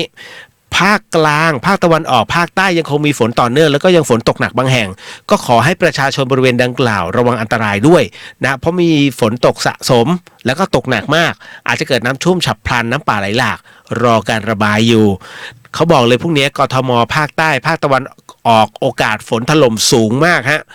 ลักษณะสำคัญของอุตุนิยมวิทยามรสุมตะวันตกเฉียงใต้ที่พัดปกคลุมทะเลอันดามันแล้วภาคใต้ก็มีกำลังปานกลางฮะลักษณะเช่นนี้ก็จะทำให้ภาคใต้ทางด้านฝั่งตะวันตกและก็ภาคกลางภาคตะวันออกยังคงมีฝนต่อเนื่องโดยเฉพาะฝนตกหนักบางแห่งภาคเหนือของเราเนี่ยต้องบอกก่อนว่ามีเมฆส่วนมากฝนฟ้าคะนอง140%พื้นที่นะฮะที่จะโดนจริงๆนะแม่ฮ่องสอนเชียงใหม่เชียงรายลำพูนคุณพาช่วยพรุ่งนี้ถ่ายทอดไงลำปางพะเยาแพร่น่านพิษณุโลกกำแพงเพชรตากและเพชรบูรณ์โดนหมดนะพูดง่ายๆนะแต่ว่ามันเป็นพื้นที่ส่วนภาคตะวันออกเอาแค่ภาคตะวันออกนะเพราะว่าของสถานีที่เราไปถึงมันพัทยาไงกับภาคเหนือภาคตะวันออกมีฝนฟ้าคะนอง160%ของพื้นที่แล้วก็มีฝนตกหนักบางแห่งก็จะมีระยองจันทบุรีและตราดนะฮะชลบุรีอาจจะเฉียดนิดนึงนะฮะก็ทะเลมีคลื่นสูง2 เมตรนะครับถ้าตรงไหนที่ฝนฟ้าคะนองกระจายคลื่นสูง3 เมตรนะจ๊ะภาคใต้ฝั่งตะวันออกก็เพชรบุรีประจวบชุมพรสุราษฎร์นครนะฮะนครศรีธรรมราชนะไม่ใช่นครปฐมนะฮะนครศรีธรรมราชพัทลุงสงขลาต้องระมัดระวังนิดนึงนะเพราะว่าณตรงเนี้ยนะครับฝนตก160%ของพื้นที่นะครับแล้วก็ถ้าฝนตกหนักตรงไหนเนี่ยคลื่นสูง2 เมตรด้วยการระมัดระวังด้วยนะจ๊ะนี่ฝั่งอ่าวไทยเอาละพอและรายงานสภาพอากาศนะฮะไม่เอาทั่วถึง ถ้าเอาทั่วถึงไปดูของกรมอุตุเอานะจ๊ะไม่พักฮะรายการคุณจิตนิพัฒน์สวัสดีครับพี่เรียวสวัสดีฮะต๋องบอกอะไรตกโตตุ๊กแกฮะพี่เหรอตุ๊กแกตัวเท่าแขนกลัวเฮ้ยเดี๋ยวตัวเท่าแขนถ้า7 นิ้วมันเท่าไหร่นะเขารับซื้อตัวละ 12,000 ใช่ไหมตุ๊กแกตรงเนี่ยอะไรเนี่ยป่าตันน่ะที่เขาบ้านตุ๊กแกเอาไปคุยกันไปรู้ไม่รู้ ตรงนี้ไม่รู้ผมนำความเดือดร้อนมาให้ตุ๊กแกนะเรื่องเนี้ยเรื่องต่อไปนี้ฮะคุณผู้ฟังอ่านแล้วมีความสะเทือนใจนิดนึงแต่ก็ต้องเล่าเพราะว่ามันเป็นคำถามไปในตัวแล้วอันเนี้ยไม่รู้นะเดี๋ยวผมบอกก่อนเรื่องเนี้ยมันกึ่งสะเทือนใจ ผมอาจจะให้คำตอบที่ไม่ดีแต่คุณต้องพิจารณาเอาเองนะฮะว่าสิ่งที่ผมกำลังจะให้คำตอบและคำตอบจากปากผมเนี่ยใช้หลักกาลามสูตรนะครับว่ามันควรจะเชื่อมากน้อยแค่ไหนแล้วที่สำคัญไม่ถือว่าผมไม่ได้โกหกแต่ว่ามันพูดไปตามสิ่งที่น้องเล่ามานะฮะเอาฟังแล้วกันและเรื่องราวตรงนี้ที่น้องอาร์มนะฮะเล่ามายังขออภัยนิดนึงพักหายใจก่อนขออนุญาตเข้าสู่เรตติ้งก่อนนะฮะแล้วเดี๋ยวกลับมานะฮะในส่วนของตรงเนี้ยนิดนึงผมเตรียมวัสดุอุปกรณ์ก่อนแป๊บนึงฮะ You're listening to 104.5 Radio.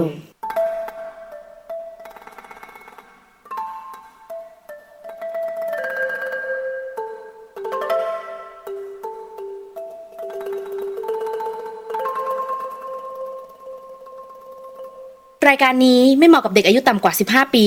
และตุ๊กแต๋วที่แฝงตัวมาหากินในพระศาสนา ผู้ปกครองหรือพระผู้ใหญ่ควรพิจารณาในการรับฟัง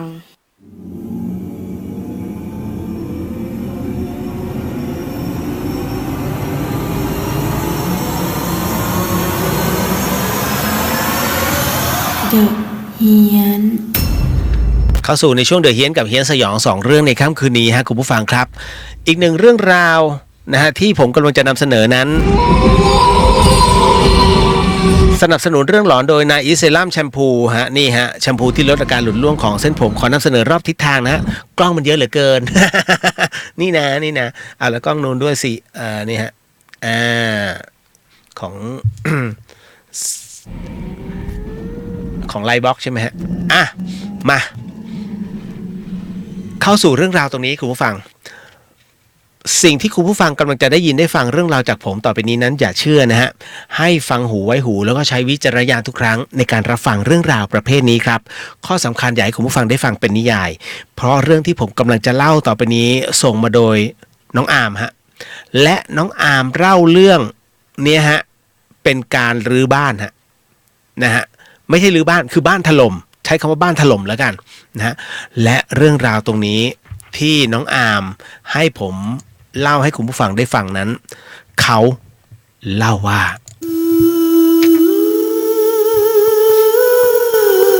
น้องอาร์มบอกอย่างนี้ฮะพี่เลียวครับผมอยากถามในสิ่งที่เป็นการกระทำของพ่อผมหน่อยนะครับว่ามันเป็นบุญหรือบาปกันแน่คือบ้านผมเนี่ยอยู่แถวรอบนอกของเมืองเชียงใหม่นะฮะคือจริงน้องเขาเจาะจงมาอยู่ตรงนี้แต่ผมขอเป็นอันนี้ละกันฮะเพื่อไม่ให้ใครเขาคอรหาได้นะน้องบอกว่าอาร์มบอกว่าอย่างนี้ฮะบ้านผมอยู่แถวรอบนอกเมืองเชียงใหม่ครับพี่พ่อผมเป็นช่างไม้ส่วนแม่ผมทำงานอยู่เทศบาลผมกับน้องอีก2คนนั้นก็เรียนอยู่ครับแต่เพราะเมื่อไหร่ที่ผมว่างผมก็จะไปช่วยพ่อทำงานดีมากครับน้องครับน้องอาร์มบอกว่าส่วนบ้านผมเนี่ยต้องบอกว่าบ้านผมเป็นบ้าน2ชั้นพี่เลียวที่พ่อได้รับการตกทอดมาจากย่าก็น่าจะเกือบจะ80ปีแล้วครับแล้วพ่อก็ปรากฏว่าวันหนึ่งเนี่ยพ่อก็ไปเอาหมูมาเลี้ยงคือตอนแรกผมก็สงสัยว่าทำไมพ่อจึงไปเอาหมูมาแต่พ่อบอกว่าจริงๆแล้วมันไม่ใช่พ่อเอามามันมาของมันเองเรื่องราวตรงนี้เขาบอกว่าตอนนั้นเนี่ยมันมีรถขนหมูไปลงฆ่าสัตว์แล้วเหมือนกับว่ารถที่บรรทุกหมูมาเนี่ยมันเกิดยางแตกแล้วก็พลิกคว่ำมันเลยทำให้กรงหมูเนี่ยตกลงที่พื้นถนนแล้วหมูมันก็หลุดออกมาโดยมีเจ้าหมู2ตัวนะฮะมันหนีเข้ามาในซอยแล้วเหมือนกับมันเหมือนรอบรู้อ่ะมันมีสมองของมันนะฮะคือมันเหมือนกับว่าถ้ามันออกไปที่ถนนมันตายแน่ๆก็คือเขาก็จับขึ้นล้าวนะฮะแล้วก็ไปลงฆ่าสัตว์มันก็มาหลบอยู่ที่ล้าวไก่หลังบ้านซึ่งที่บ้านผมไม่มีใครรู้เลยฮะอาร์มบอกแล้วพ่อผมมาเจอมันตอนที่กลับมาจากที่ทำงานตอนเย็นนะฮะซึ่งผมเนี่ยกลับมาจากมหาวิทยาลัยเนี่ยมืดแล้วก็มารู้อีกทีคือตอนเช้าพร้อมกับน้องๆก็คือตอนที่หมูเนี่ยมันส่งเสียงร้องแล้วพ่อก็เลยเอาข้าวกับหยวกเนี่ยให้มันกินผมกับน้องก็เลยลงไปดูฮะนะฮะปรากฏว่าพอถึงนะตรงนี้เสร็จปุ๊บนะฮะพ่อเขาก็เลยเอาไม้เนี่ยขัดไว้เป็นคอกชั่วคราว นะเป็นคอกชั่วคราวเลยนะฮะหลังจากนั้นเราก็ค่อยๆทำรั้วนะฮะทำรั้วแล้วก็ทำหลังคานะฮะจนคอกนั้นเสร็จสมบูรณ์ซึ่งถามว่าแน่นหนาไหมมันก็ไม่ได้แน่นหนาหรอกเพียงแต่ว่ากันฟ้ากันฝนได้บ้างนะฮะมันอุตส่าห์เหมือนกับว่าหนีร้อนมาพึ่งเย็นน่ะนะฮะก็เอาบ้านเราเป็นที่หลบภัยซึ่งบ้านของบ้านของเขาเนี่ยอยู่ข้างในสุดเลยนะฮะแล้วจนเจ้าคือเลี้ยงไอ้หมู2ตัวเนี่ยจนโตฮะซึ่งเราเองเนี่ยก็ไม่ได้คิดจะขายให้โรงฆ่าสัตว์นะพี่คือเลี้ยงจนกว่าเราจะตายลงหรือมันตายลงอ่ะซึ่งมันก็มีพ่อค้าแม่ค้าเนี่ยมาขอซื้ออยู่เรื่อยๆแต่เราไม่ขายจนกระทั่งวันหนึ่งฮะคุณผู้ฟังครับในขณะที่กำลังกินข้าวกันอยู่นะฮะอยู่ๆพ่อก็พูดขึ้นมาเลยว่าพ่อเจอผีโอ้โหพอพูดอย่างนี้แล้วต่อหน้าแม่เขาก็เลยด่าพ่อให้ทำไมเอาเรื่องแบบนี้มาเล่าให้ลูกๆฟังคือบอกคือแม่เขาเป็นคนกลัวผี ส่วนผมก็เฉยๆครับพี่เลียวแต่น้องๆผมนี่แหละตัวอยากรู้เลยนะฮะพ่อเขาก็เลยเล่าว่าคือเมื่อ2 วันก่อนหมายถึงว่าณขณะนั้นนะในขณะนั้นเมื่อ2 วันก่อนเนี่ยฮะพ่อกำลังทำหลังคาบ้านลูกค้าอยู่เพราะโครงหลังคาเนี่ยมันหักนะแกก็เลยซ่อมจนแข็งแรงแล้วปรากฏว่าก็ทำการมุงหลังคาให้เหมือนเดิมนี่แหละจริงๆเนี่ยณตอนนั้นเนี่ยมันเลยเวลาทำงานของเขาแล้วเพราะมันมืดแล้วจริงๆ6 โมงเนี่ยหยุดแล้วทุกอย่างช่างเนี่ยเขา6 โมง 5 โมงเนี่ยเขาหยุดแล้ววางเครื่องมือนะฮะแล้วมันมืดแล้วไงแต่คราวนี้พ่อก็เลยบอกว่าถ้ามุงหลังคาไม่เสร็จเนี่ยหลังคามันอาจจะรั่วถ้าฝนมันตกขึ้นมาคราวนี้บ้านเนี่ยมันก็จะแย่เราก็จะแย่ไปด้วยนะมันจะไปกันใหญ่ก็เลยทำต่อแล้วจะมืดอยู่แล้วนะพ่อก็เลยใช้สปอตไลท์เนี่ยเปิดเอาแต่คุณผู้ฟังครับอาร์มบอกว่าในขณะเดียวกันบ้านข้างๆฮะบ้านข้างๆก็คนเยอะนะฮะเพราะว่าบ้านข้างๆเนี่ยพ่อบอกว่ามันเป็นงานศพฮะมันเป็นงานศพจนพ่อทำงานเนี่ยฮะปูกระเบื้องแผ่นสุดท้ายมันเรียงจบเรียบร้อยเนี่ยกำลังจะลงปรากฏว่าไอ้ไฟสปอตไลท์เนี่ยที่ส่องมาที่พ่อเนี่ยนะฮะมันดับนะพ่อกำลังจะปีนหลังคาลงแล้วพ่อก็เลยหันไปดูปรากฏว่าสิ่งที่พ่อเห็นฮะอยู่ตรงหน้าก็คือมีคนอีกคนหนึ่งนะฮะเป็นผู้ชายแก่ยืนอยู่บนหลังคาบ้านฮะไม่ใช่หลังคาบ้านที่พ่อทำแต่เป็นหลังคาบ้านงานศพฮะเขายืนโบกมือให้พ่อก็ตกใจมากรีบปีนลงมาเลยพอปีนเสร็จปุ๊บก็เลยเดินไปบ้านข้างๆฮะไปบ้านข้างๆเพื่อจะไปไหว้ศพฮะนะฮะพ่อบอกว่าคนตายมายืนดูมันเป็นรางไม่ดีอาร์มเล่าต่อนะฮะว่าหลังจากนั้นพ่อก็ผวานะมีอาการผวาตลอดครับพี่เลียวจนกระทั่งจำได้ไหมฮะเชียงใหม่ตอนนั้นกระทั่งเชียงใหม่ตอนนั้นมันมีพายุฝนเข้ามาหนักมากแล้วมันพัดเอาหลังคาที่นู่นที่นี่ไปกันหมดต้นไม้หักโค่นเยอะมากแล้วมันพัดเอาหลังคานะฮะแล้วก็ตัวของคอกเนี่ยฮะที่พ่อต่อเติมในเล้าหมูมันพังลงปรากฏว่านะฮะมันถล่มลงมาพ่อออกไปดูก็พบว่าเสาด้านหลังมันโค่นลงพร้อมกับหลังคานะฮะของเล้าเนี่ยมันพังลงมาแล้วก็ทับหมูฮะคุณผู้ฟังมันไปทับหมู1 ใน 2ตัวนะฮะปรากฏว่าไอ้หมูที่ประสบเหตุเนี่ยเคราะห์กรรมตัวเนี้ยไส้แตกแต่มันยังไม่ตายฮะมันร้องด้วยความเจ็บปวดคุณผู้ฟังส่วนอีกตัวหนึ่งมันเหมือนกับว่ามันนอนไปหลบในมุมทันจึงไม่เป็นไรพ่อผมเนี่ยออกไปดูก็ไม่รู้จะทำยังไงนะฮะฝนก็ตกจะโทรตามหมอสัตวแพทย์ก็ไม่มีเบอร์นะฮะสุดท้ายเนี่ยพ่อเขาเลยเดินมาในบ้านไปเอาค้อนตอกตะปูเล็กๆเนี่ยจะเอาไปทุบหัวหมูครับเพราะพ่อให้เหตุผลว่ามันทรมานพ่อไม่อยากให้มันทรมานนะฮะ คือเราทุกคนเนี่ยเห็นสภาพหมูเราก็สงสารมันลุกไม่ไหวแล้วไส้มันแตกนะฮะแล้วคือมันโดนน็อตตะปูเนี่ยนะเหมือนกับมันเฉือนน่ะแล้วโอ้แล้วคราวเนี้ยพ่อก็เลยเอาค้อนตีที่หัวไป1 ทีมันก็ร้องอีดนะฮะผมปิดขออภัยอาร์มนะฮะอาร์มบอกผมทนไม่ได้แม่ก็ทนไม่ได้ก็เลยเข้าไปห้ามพ่อกันอย่าเลยเสียงหมูมันก็ร้องด้วยความเจ็บปวดพี่เลียวนะฮะอีดแม่เขาก็เลยบอกว่าถ้างั้นถ้าเป็นอย่างเงี้ยเดี๋ยวจะไปยืมปืนนะฮะปืนน้าน้องแม่ที่อยู่บ้านตรงข้ามมาให้นะฮะแล้วคราวนี้ฮะนะฮะคือน้าเขาเป็นตำรวจแล้วแม่เขาก็ไปเอาปืนมาให้พ่อนะฮะตอนแรกเนี่ยก็คือว่าน้าออกมาด้วยน้าไม่กล้ายิงนะฮะเพราะว่าสงสารนะฮะพ่อเขาก็ถือปืนจริงๆปืนเปลี่ยนมือไม่ได้นะฮะปืนตำรวจผิดกฎหมายแต่อันนี้เป็นญาติกันนะฮะพ่อเขาก็ยืนร้องไห้พี่เลียวเขายืนร้องไห้เขาทำใจอยู่หน้าหมูมันก็ร้องอีดคือมันเหมือนจะขาดใจแต่มันก็ไม่ขาดใจนะฮะพ่อเขาทำใจอยู่ที่หน้าหมูแล้วจากนั้นเขาก็ยิงไป1 นัดนะฮะจนกระทั่งหมูมันตายแล้วหลังจากวันนั้นเป็นต้นมาฮะน้องก็บอกนะฮะอาบอกว่าตั้งแต่วันนั้นเป็นต้นมาพ่อผมไม่พูดเลยไม่ค่อยพูดไม่ค่อยเล่น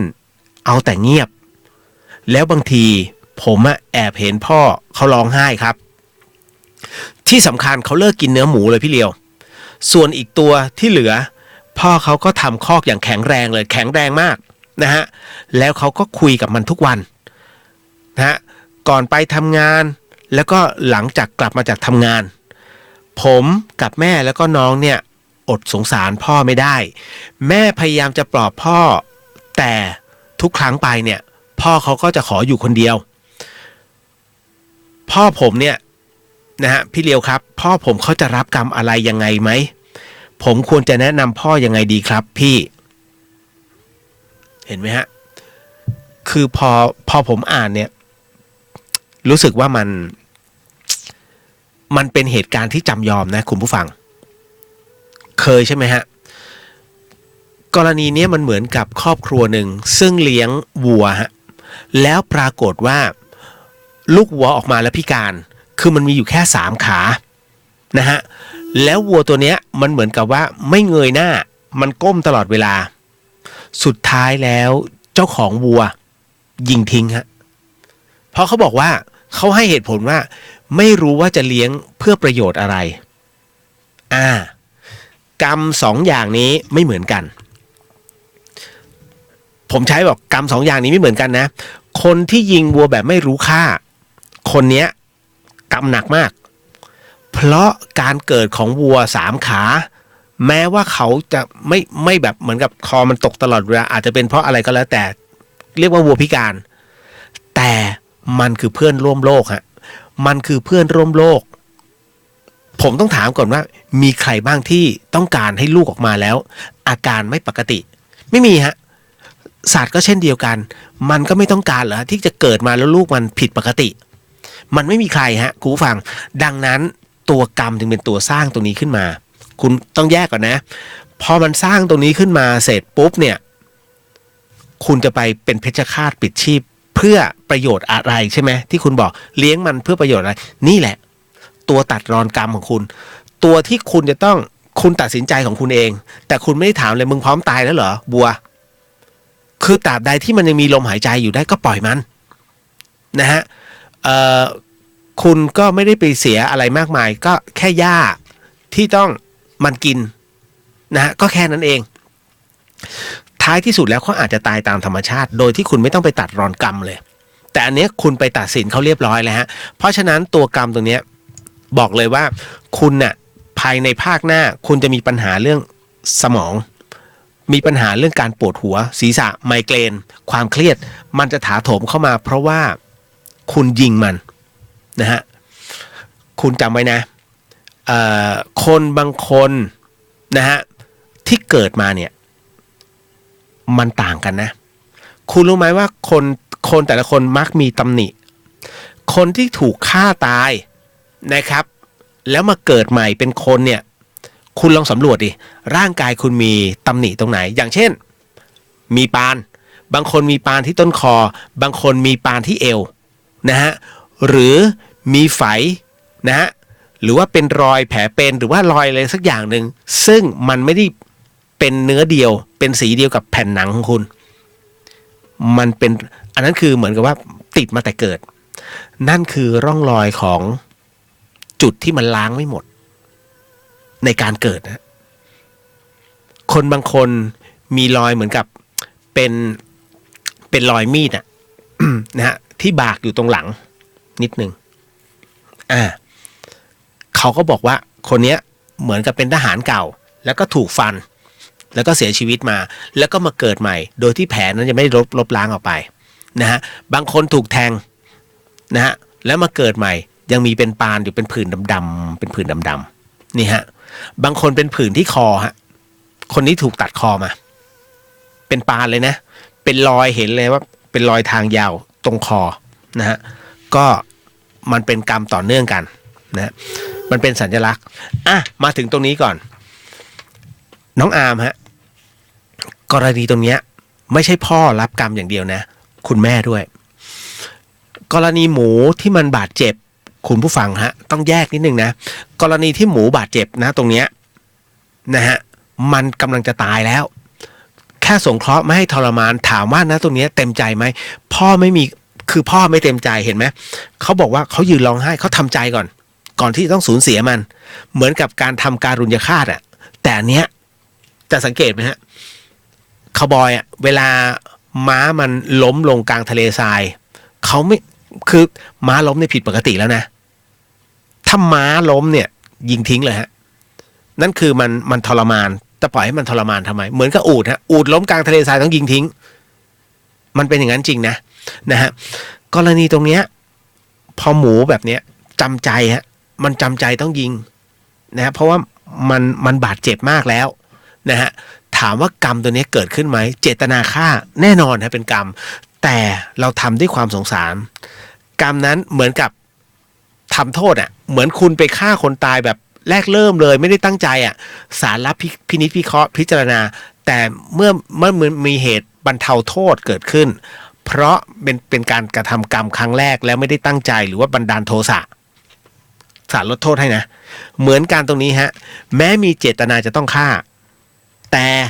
เมื่อกรรมมันเกิดขึ้นเพราะสงเคราะห์สัตว์ที่กำลังบาดเจ็บสาหัสแล้วต้องยิงทิ้งถามว่าตัวกรรมรับไหมรับฮะให้ระมัดระวังเรื่องปัญหาถ้ายิงที่หัวระวังมากนะเรื่องปัญหาของเส้นโลหิตในสมองแตกหรือว่าในเรื่องของอะไรก็ตามในการปวดหัวไมเกรนนะครับมันมีแนวโน้มฮะเพราะว่ากรรมเนี่ยมันจะเป็นตัวกรรมนั้นยุติธรรมเสมอไม่มีกรรมไหนที่ไม่ให้ความยุติธรรมนะฮะสิ่งหนึ่งในโลกที่เสียไปสิ่งหนึ่งในโลกก็ต้องมีทดแทนนะฮะเพราะฉะนั้นน่ะทุกอย่างยุติธรรมเพียงแต่มาช้ามาเร็วกรณีตรงนี้เช่นกันที่คุณยิงสัตว์ทิ้งนะไม่เหมือนกับในโรงฆ่าสัตว์นะไอ้ที่โรงฆ่าสัตว์แล้วโป๊กอีทเนี่ยทุบหัวปุ๊กไอ้นี่เขาเรียกทรมานสัตว์นะฮะโดยเฉพาะยิ่งเป็นโรงฆ่าสัตว์เล็กๆตามชนบทอันเนี้ยจุดจบผู้เป็นเพชฌฆาตหรือเจ้าของผิดกันนะฮะมันทรมานทั้งคู่ฮะพอนะตรงเนี้ยของพ่อเนี่ยโป๊กแรกปึ้งรู้อยู่ว่าค้อนมันเล็กหัวหมูมันเบ้อเร่อเลยไปทุบให้มันปวดนะฮะมันก็ทรมานใหญ่ไอ้ตรงเนี้ยเนี่ยไอ้ตรงเนี้ยพ่อก็จะรับแต่ว่ามันก็เป็นเหตุสุดวิสัยที่บอกว่าแม่ต้องรับด้วยเพราะแม่เป็นคนนำเสนออาวุธฮะแม่เป็นคนนำเสนออาวุธนะเพราะฉะนั้นพ่ออย่าฆ่าอย่าตีมันหัวมันหนาไปนะฮะเดี๋ยวฉันไปยืมปืนมาให้นะฮะเดี๋ยวผมบอกตั้งแต่ตอนต้นฮะปืนเนี่ยสลับมือไม่ได้ถ้าผู้บังคับบัญชารู้นะฮะว่าตำรวจคนนี้ให้ยืมปืนเพื่อไปยิงผิดนะฮะนอกจากตำรวจเนี่ยสงเคราะห์ นะฮะแล้วเจ้าของยินยอมไม่เป็นไรนะฮะแต่กรณียิงไป1 นัดเนี่ยจริงๆมันก็ไม่สมควรหรอกมันไม่มีเหตุอันควรแต่ถ้าตรงเนี้ยตำรวจไม่ยิงเพราะสงสารผู้เป็นน้าใช่ไหมแต่ผู้เป็นพ่อเนี่ยจำใจแต่แม่นำเสนอแม่ไม่รู้นะตอนนั้นไม่ได้บอกว่ายืนดูนะฮะด้วยความสงสารด้วยหรือเปล่าแต่นำเสนออาวุธไปเนี่ยดีไม่ดีแม่จะรับกรรมมากกว่าพ่อนะฮะอันเนี้ยผมบอกอย่าเพิ่งเชื่อพี่เลียวนะเพราะฉะนั้นกรณีพ่อกับแม่รับกรรมไม่เหมือนกันไงนะฮะเดี๋ยวตรงนี้ขอไปถามครูบาอาจารย์ก่อนเพราะว่าเฮ้ยเรื่องเนี้ยมันหมิ่นเหม่มากมันเหมือนกับยืมมือฆ่าคนนะคุณเพื่อนยุยงให้อีกคนหนึ่งไปตบทั้งที่ตัวเองเนี่ยมีเรื่องแท้ๆแต่ไปเป่าหูเพื่อนให้ไปตบอีกคนหนึ่งศัตรูของเรานะฮะถามว่าแล้วเราแค่ยืนดูแล้วก็เดินหนีสุดท้ายมันก็มีเรื่องกันถามว่าท้ายที่สุดแล้วกรรมไปตกที่ใครตกทั้งคู่ฮะแต่ไอคนยุเนี่ยนะฮะบางช่างยุเนี่ยโดนหนักสุดแต่หลักฐานไม่มีเพราะหลักฐานไม่มีไอคนเนี้ยมันลอยตัวณโลกปัจจุบันแต่ในโลกของอีกอันหนึ่ง Data มันโดนบันทึกกรรมเนี่ยมันบันทึกโดยใจนะฮะกรรมมันบันทึกโดยจิตคุณจะสังเกตไหมเวลาคุณทำชั่วรู้อยู่ว่ามันเป็นเรื่องชั่วแล้วมันบันทึกตรงไหนบันทึกที่จิตฮะเพราะคุณไม่มีความสุขในการทำงานฮะหรือว่าใช้ชีวิตประจำวันเฮ้ยเราคิดดีแล้วเหรอวะคุกอย่าเบื่อให้แมวกินอะไรอย่างเงี้ยแล้วแมวมันก็กินอ่ะแล้วมันก็ตายอ่ะคุณไม่มีความสุขนะฮะต่อให้ยังไงก็ไม่มีความสุขแล้วตรงเนี้ยผมบอกเลยว่าทำไมพ่อจึงเป็นอย่างนั้นกรรมที่พ่อตัดสินใจต้องฆ่ามันภาพที่พ่อเห็นความสลดที่เกิดขึ้นกับหมูซึ่งเขารักของเขานะฮะมันแสนรู้ทั้งคู่ถูกไหมเพราะมันหนีร้อนมาเพิ่งเย็นแต่พ่อยังโชคดีที่ยังเหลือหมูตัวไว้ให้พูดคุยนะฮะพ่อไม่ได้ประสาทนะเพียงแต่ว่าเขาทำใจยังไม่ได้ที่ต้องเป็นเพชฌฆาตสังหารกับสัตว์เลี้ยงที่เขารักเฮ้ยจริงๆคุณกล้าที่จะเบื่อหมาที่คุณเลี้ยงมาหรือเปล่าทั้งที่เห็นว่ามันกำลังจะตายแล้วเฮ้ยไปหาหมอก็ไม่ทันโดนรถชนแล้วนะฮะคุณจะยังไงนะฮะเอามืออุดจมูกมันเหรอเอามือบีบปากมันให้ตายเหรอคุณก็ไม่ทำหรอกแต่ภาพมันอยู่นะกูจะทำไงดีวะบางคนก็อุ้มไปหาหมอเลยตายก็คือตายในอ้อมกอดอย่างเงี้ยเขาเรียกว่าตามบุญเขาเรียกว่าใช้คำว่าตามบุญของมันถ้าบุญของมันถึงมือหมอก่อนที่มึงจะรอดเนี่ยนะก็ถือว่ามึงรอดแต่ถ้ามึงตายก่อนถึงมือหมอก็แสดงว่าตามบุญไม่ถึงมือหมอแค่นั้นเลยฮะคุณผู้ฟังนะฮะเพราะฉะนั้นกรณีนี้พ่อจึงเกิดความสะเทือนใจมากไม่สามารถจะเอาหมูไปรักษาได้หรือว่าไม่สามารถตามแพทย์ได้เขาสะเทือนใจนะฮะภาพที่ต้องยิงสัตว์ที่รักเพราะตรงนี้เองเนี่ยมันจึงกระทบใจเขาร้องไห้ฮะอาการเขาจะไม่กลับมาเป็นปกติผมแนะนำ2 อัน1วิธีแก้นะฮะคือผมบอกเลยพ่อเข้าพรรษานี้บวชสักหน่อยไหมเอาสัก1 พรรษาอุทิศบุญให้หมูไม่ต้องห่วงทางบ้านอยู่กันได้นะฮะกรณีตรงนี้นะเพราะอะไรรู้ไหมนะไม่ใช่หรอกคือพระพุทธศาสนาเนี่ยนะฮะข้อดีของพระพุทธศาสนาก็คือรักษาใจฮะนะฮะพระพุทธศาสนาเนี่ยคือรักษาใจนะท่านจะสอนหมดเลยในเรื่องราวต่างๆที่เป็นเรื่องราวขององค์พระสัมมาสัมพุทธเจ้าเนี่ยท่านผ่านมากี่ภพกี่ชาติทั้งหมดสอนได้หมดนะฮะแล้วก็มาเข้ากรรมฐานนะมาฝึกจิตซะนะฮะแล้วจะกลายเป็นอีก1 เรื่องราวเลยเพราะท้ายที่สุดแล้วน้องบอกได้พ่อวางอุเบกขามันตายไปแล้วอ่ะพ่อจะไปคิดอะไรเราก็ช่วยมันไม่ได้แต่พ่อแค่สงเคราะห์มันให้เนี่ยดับ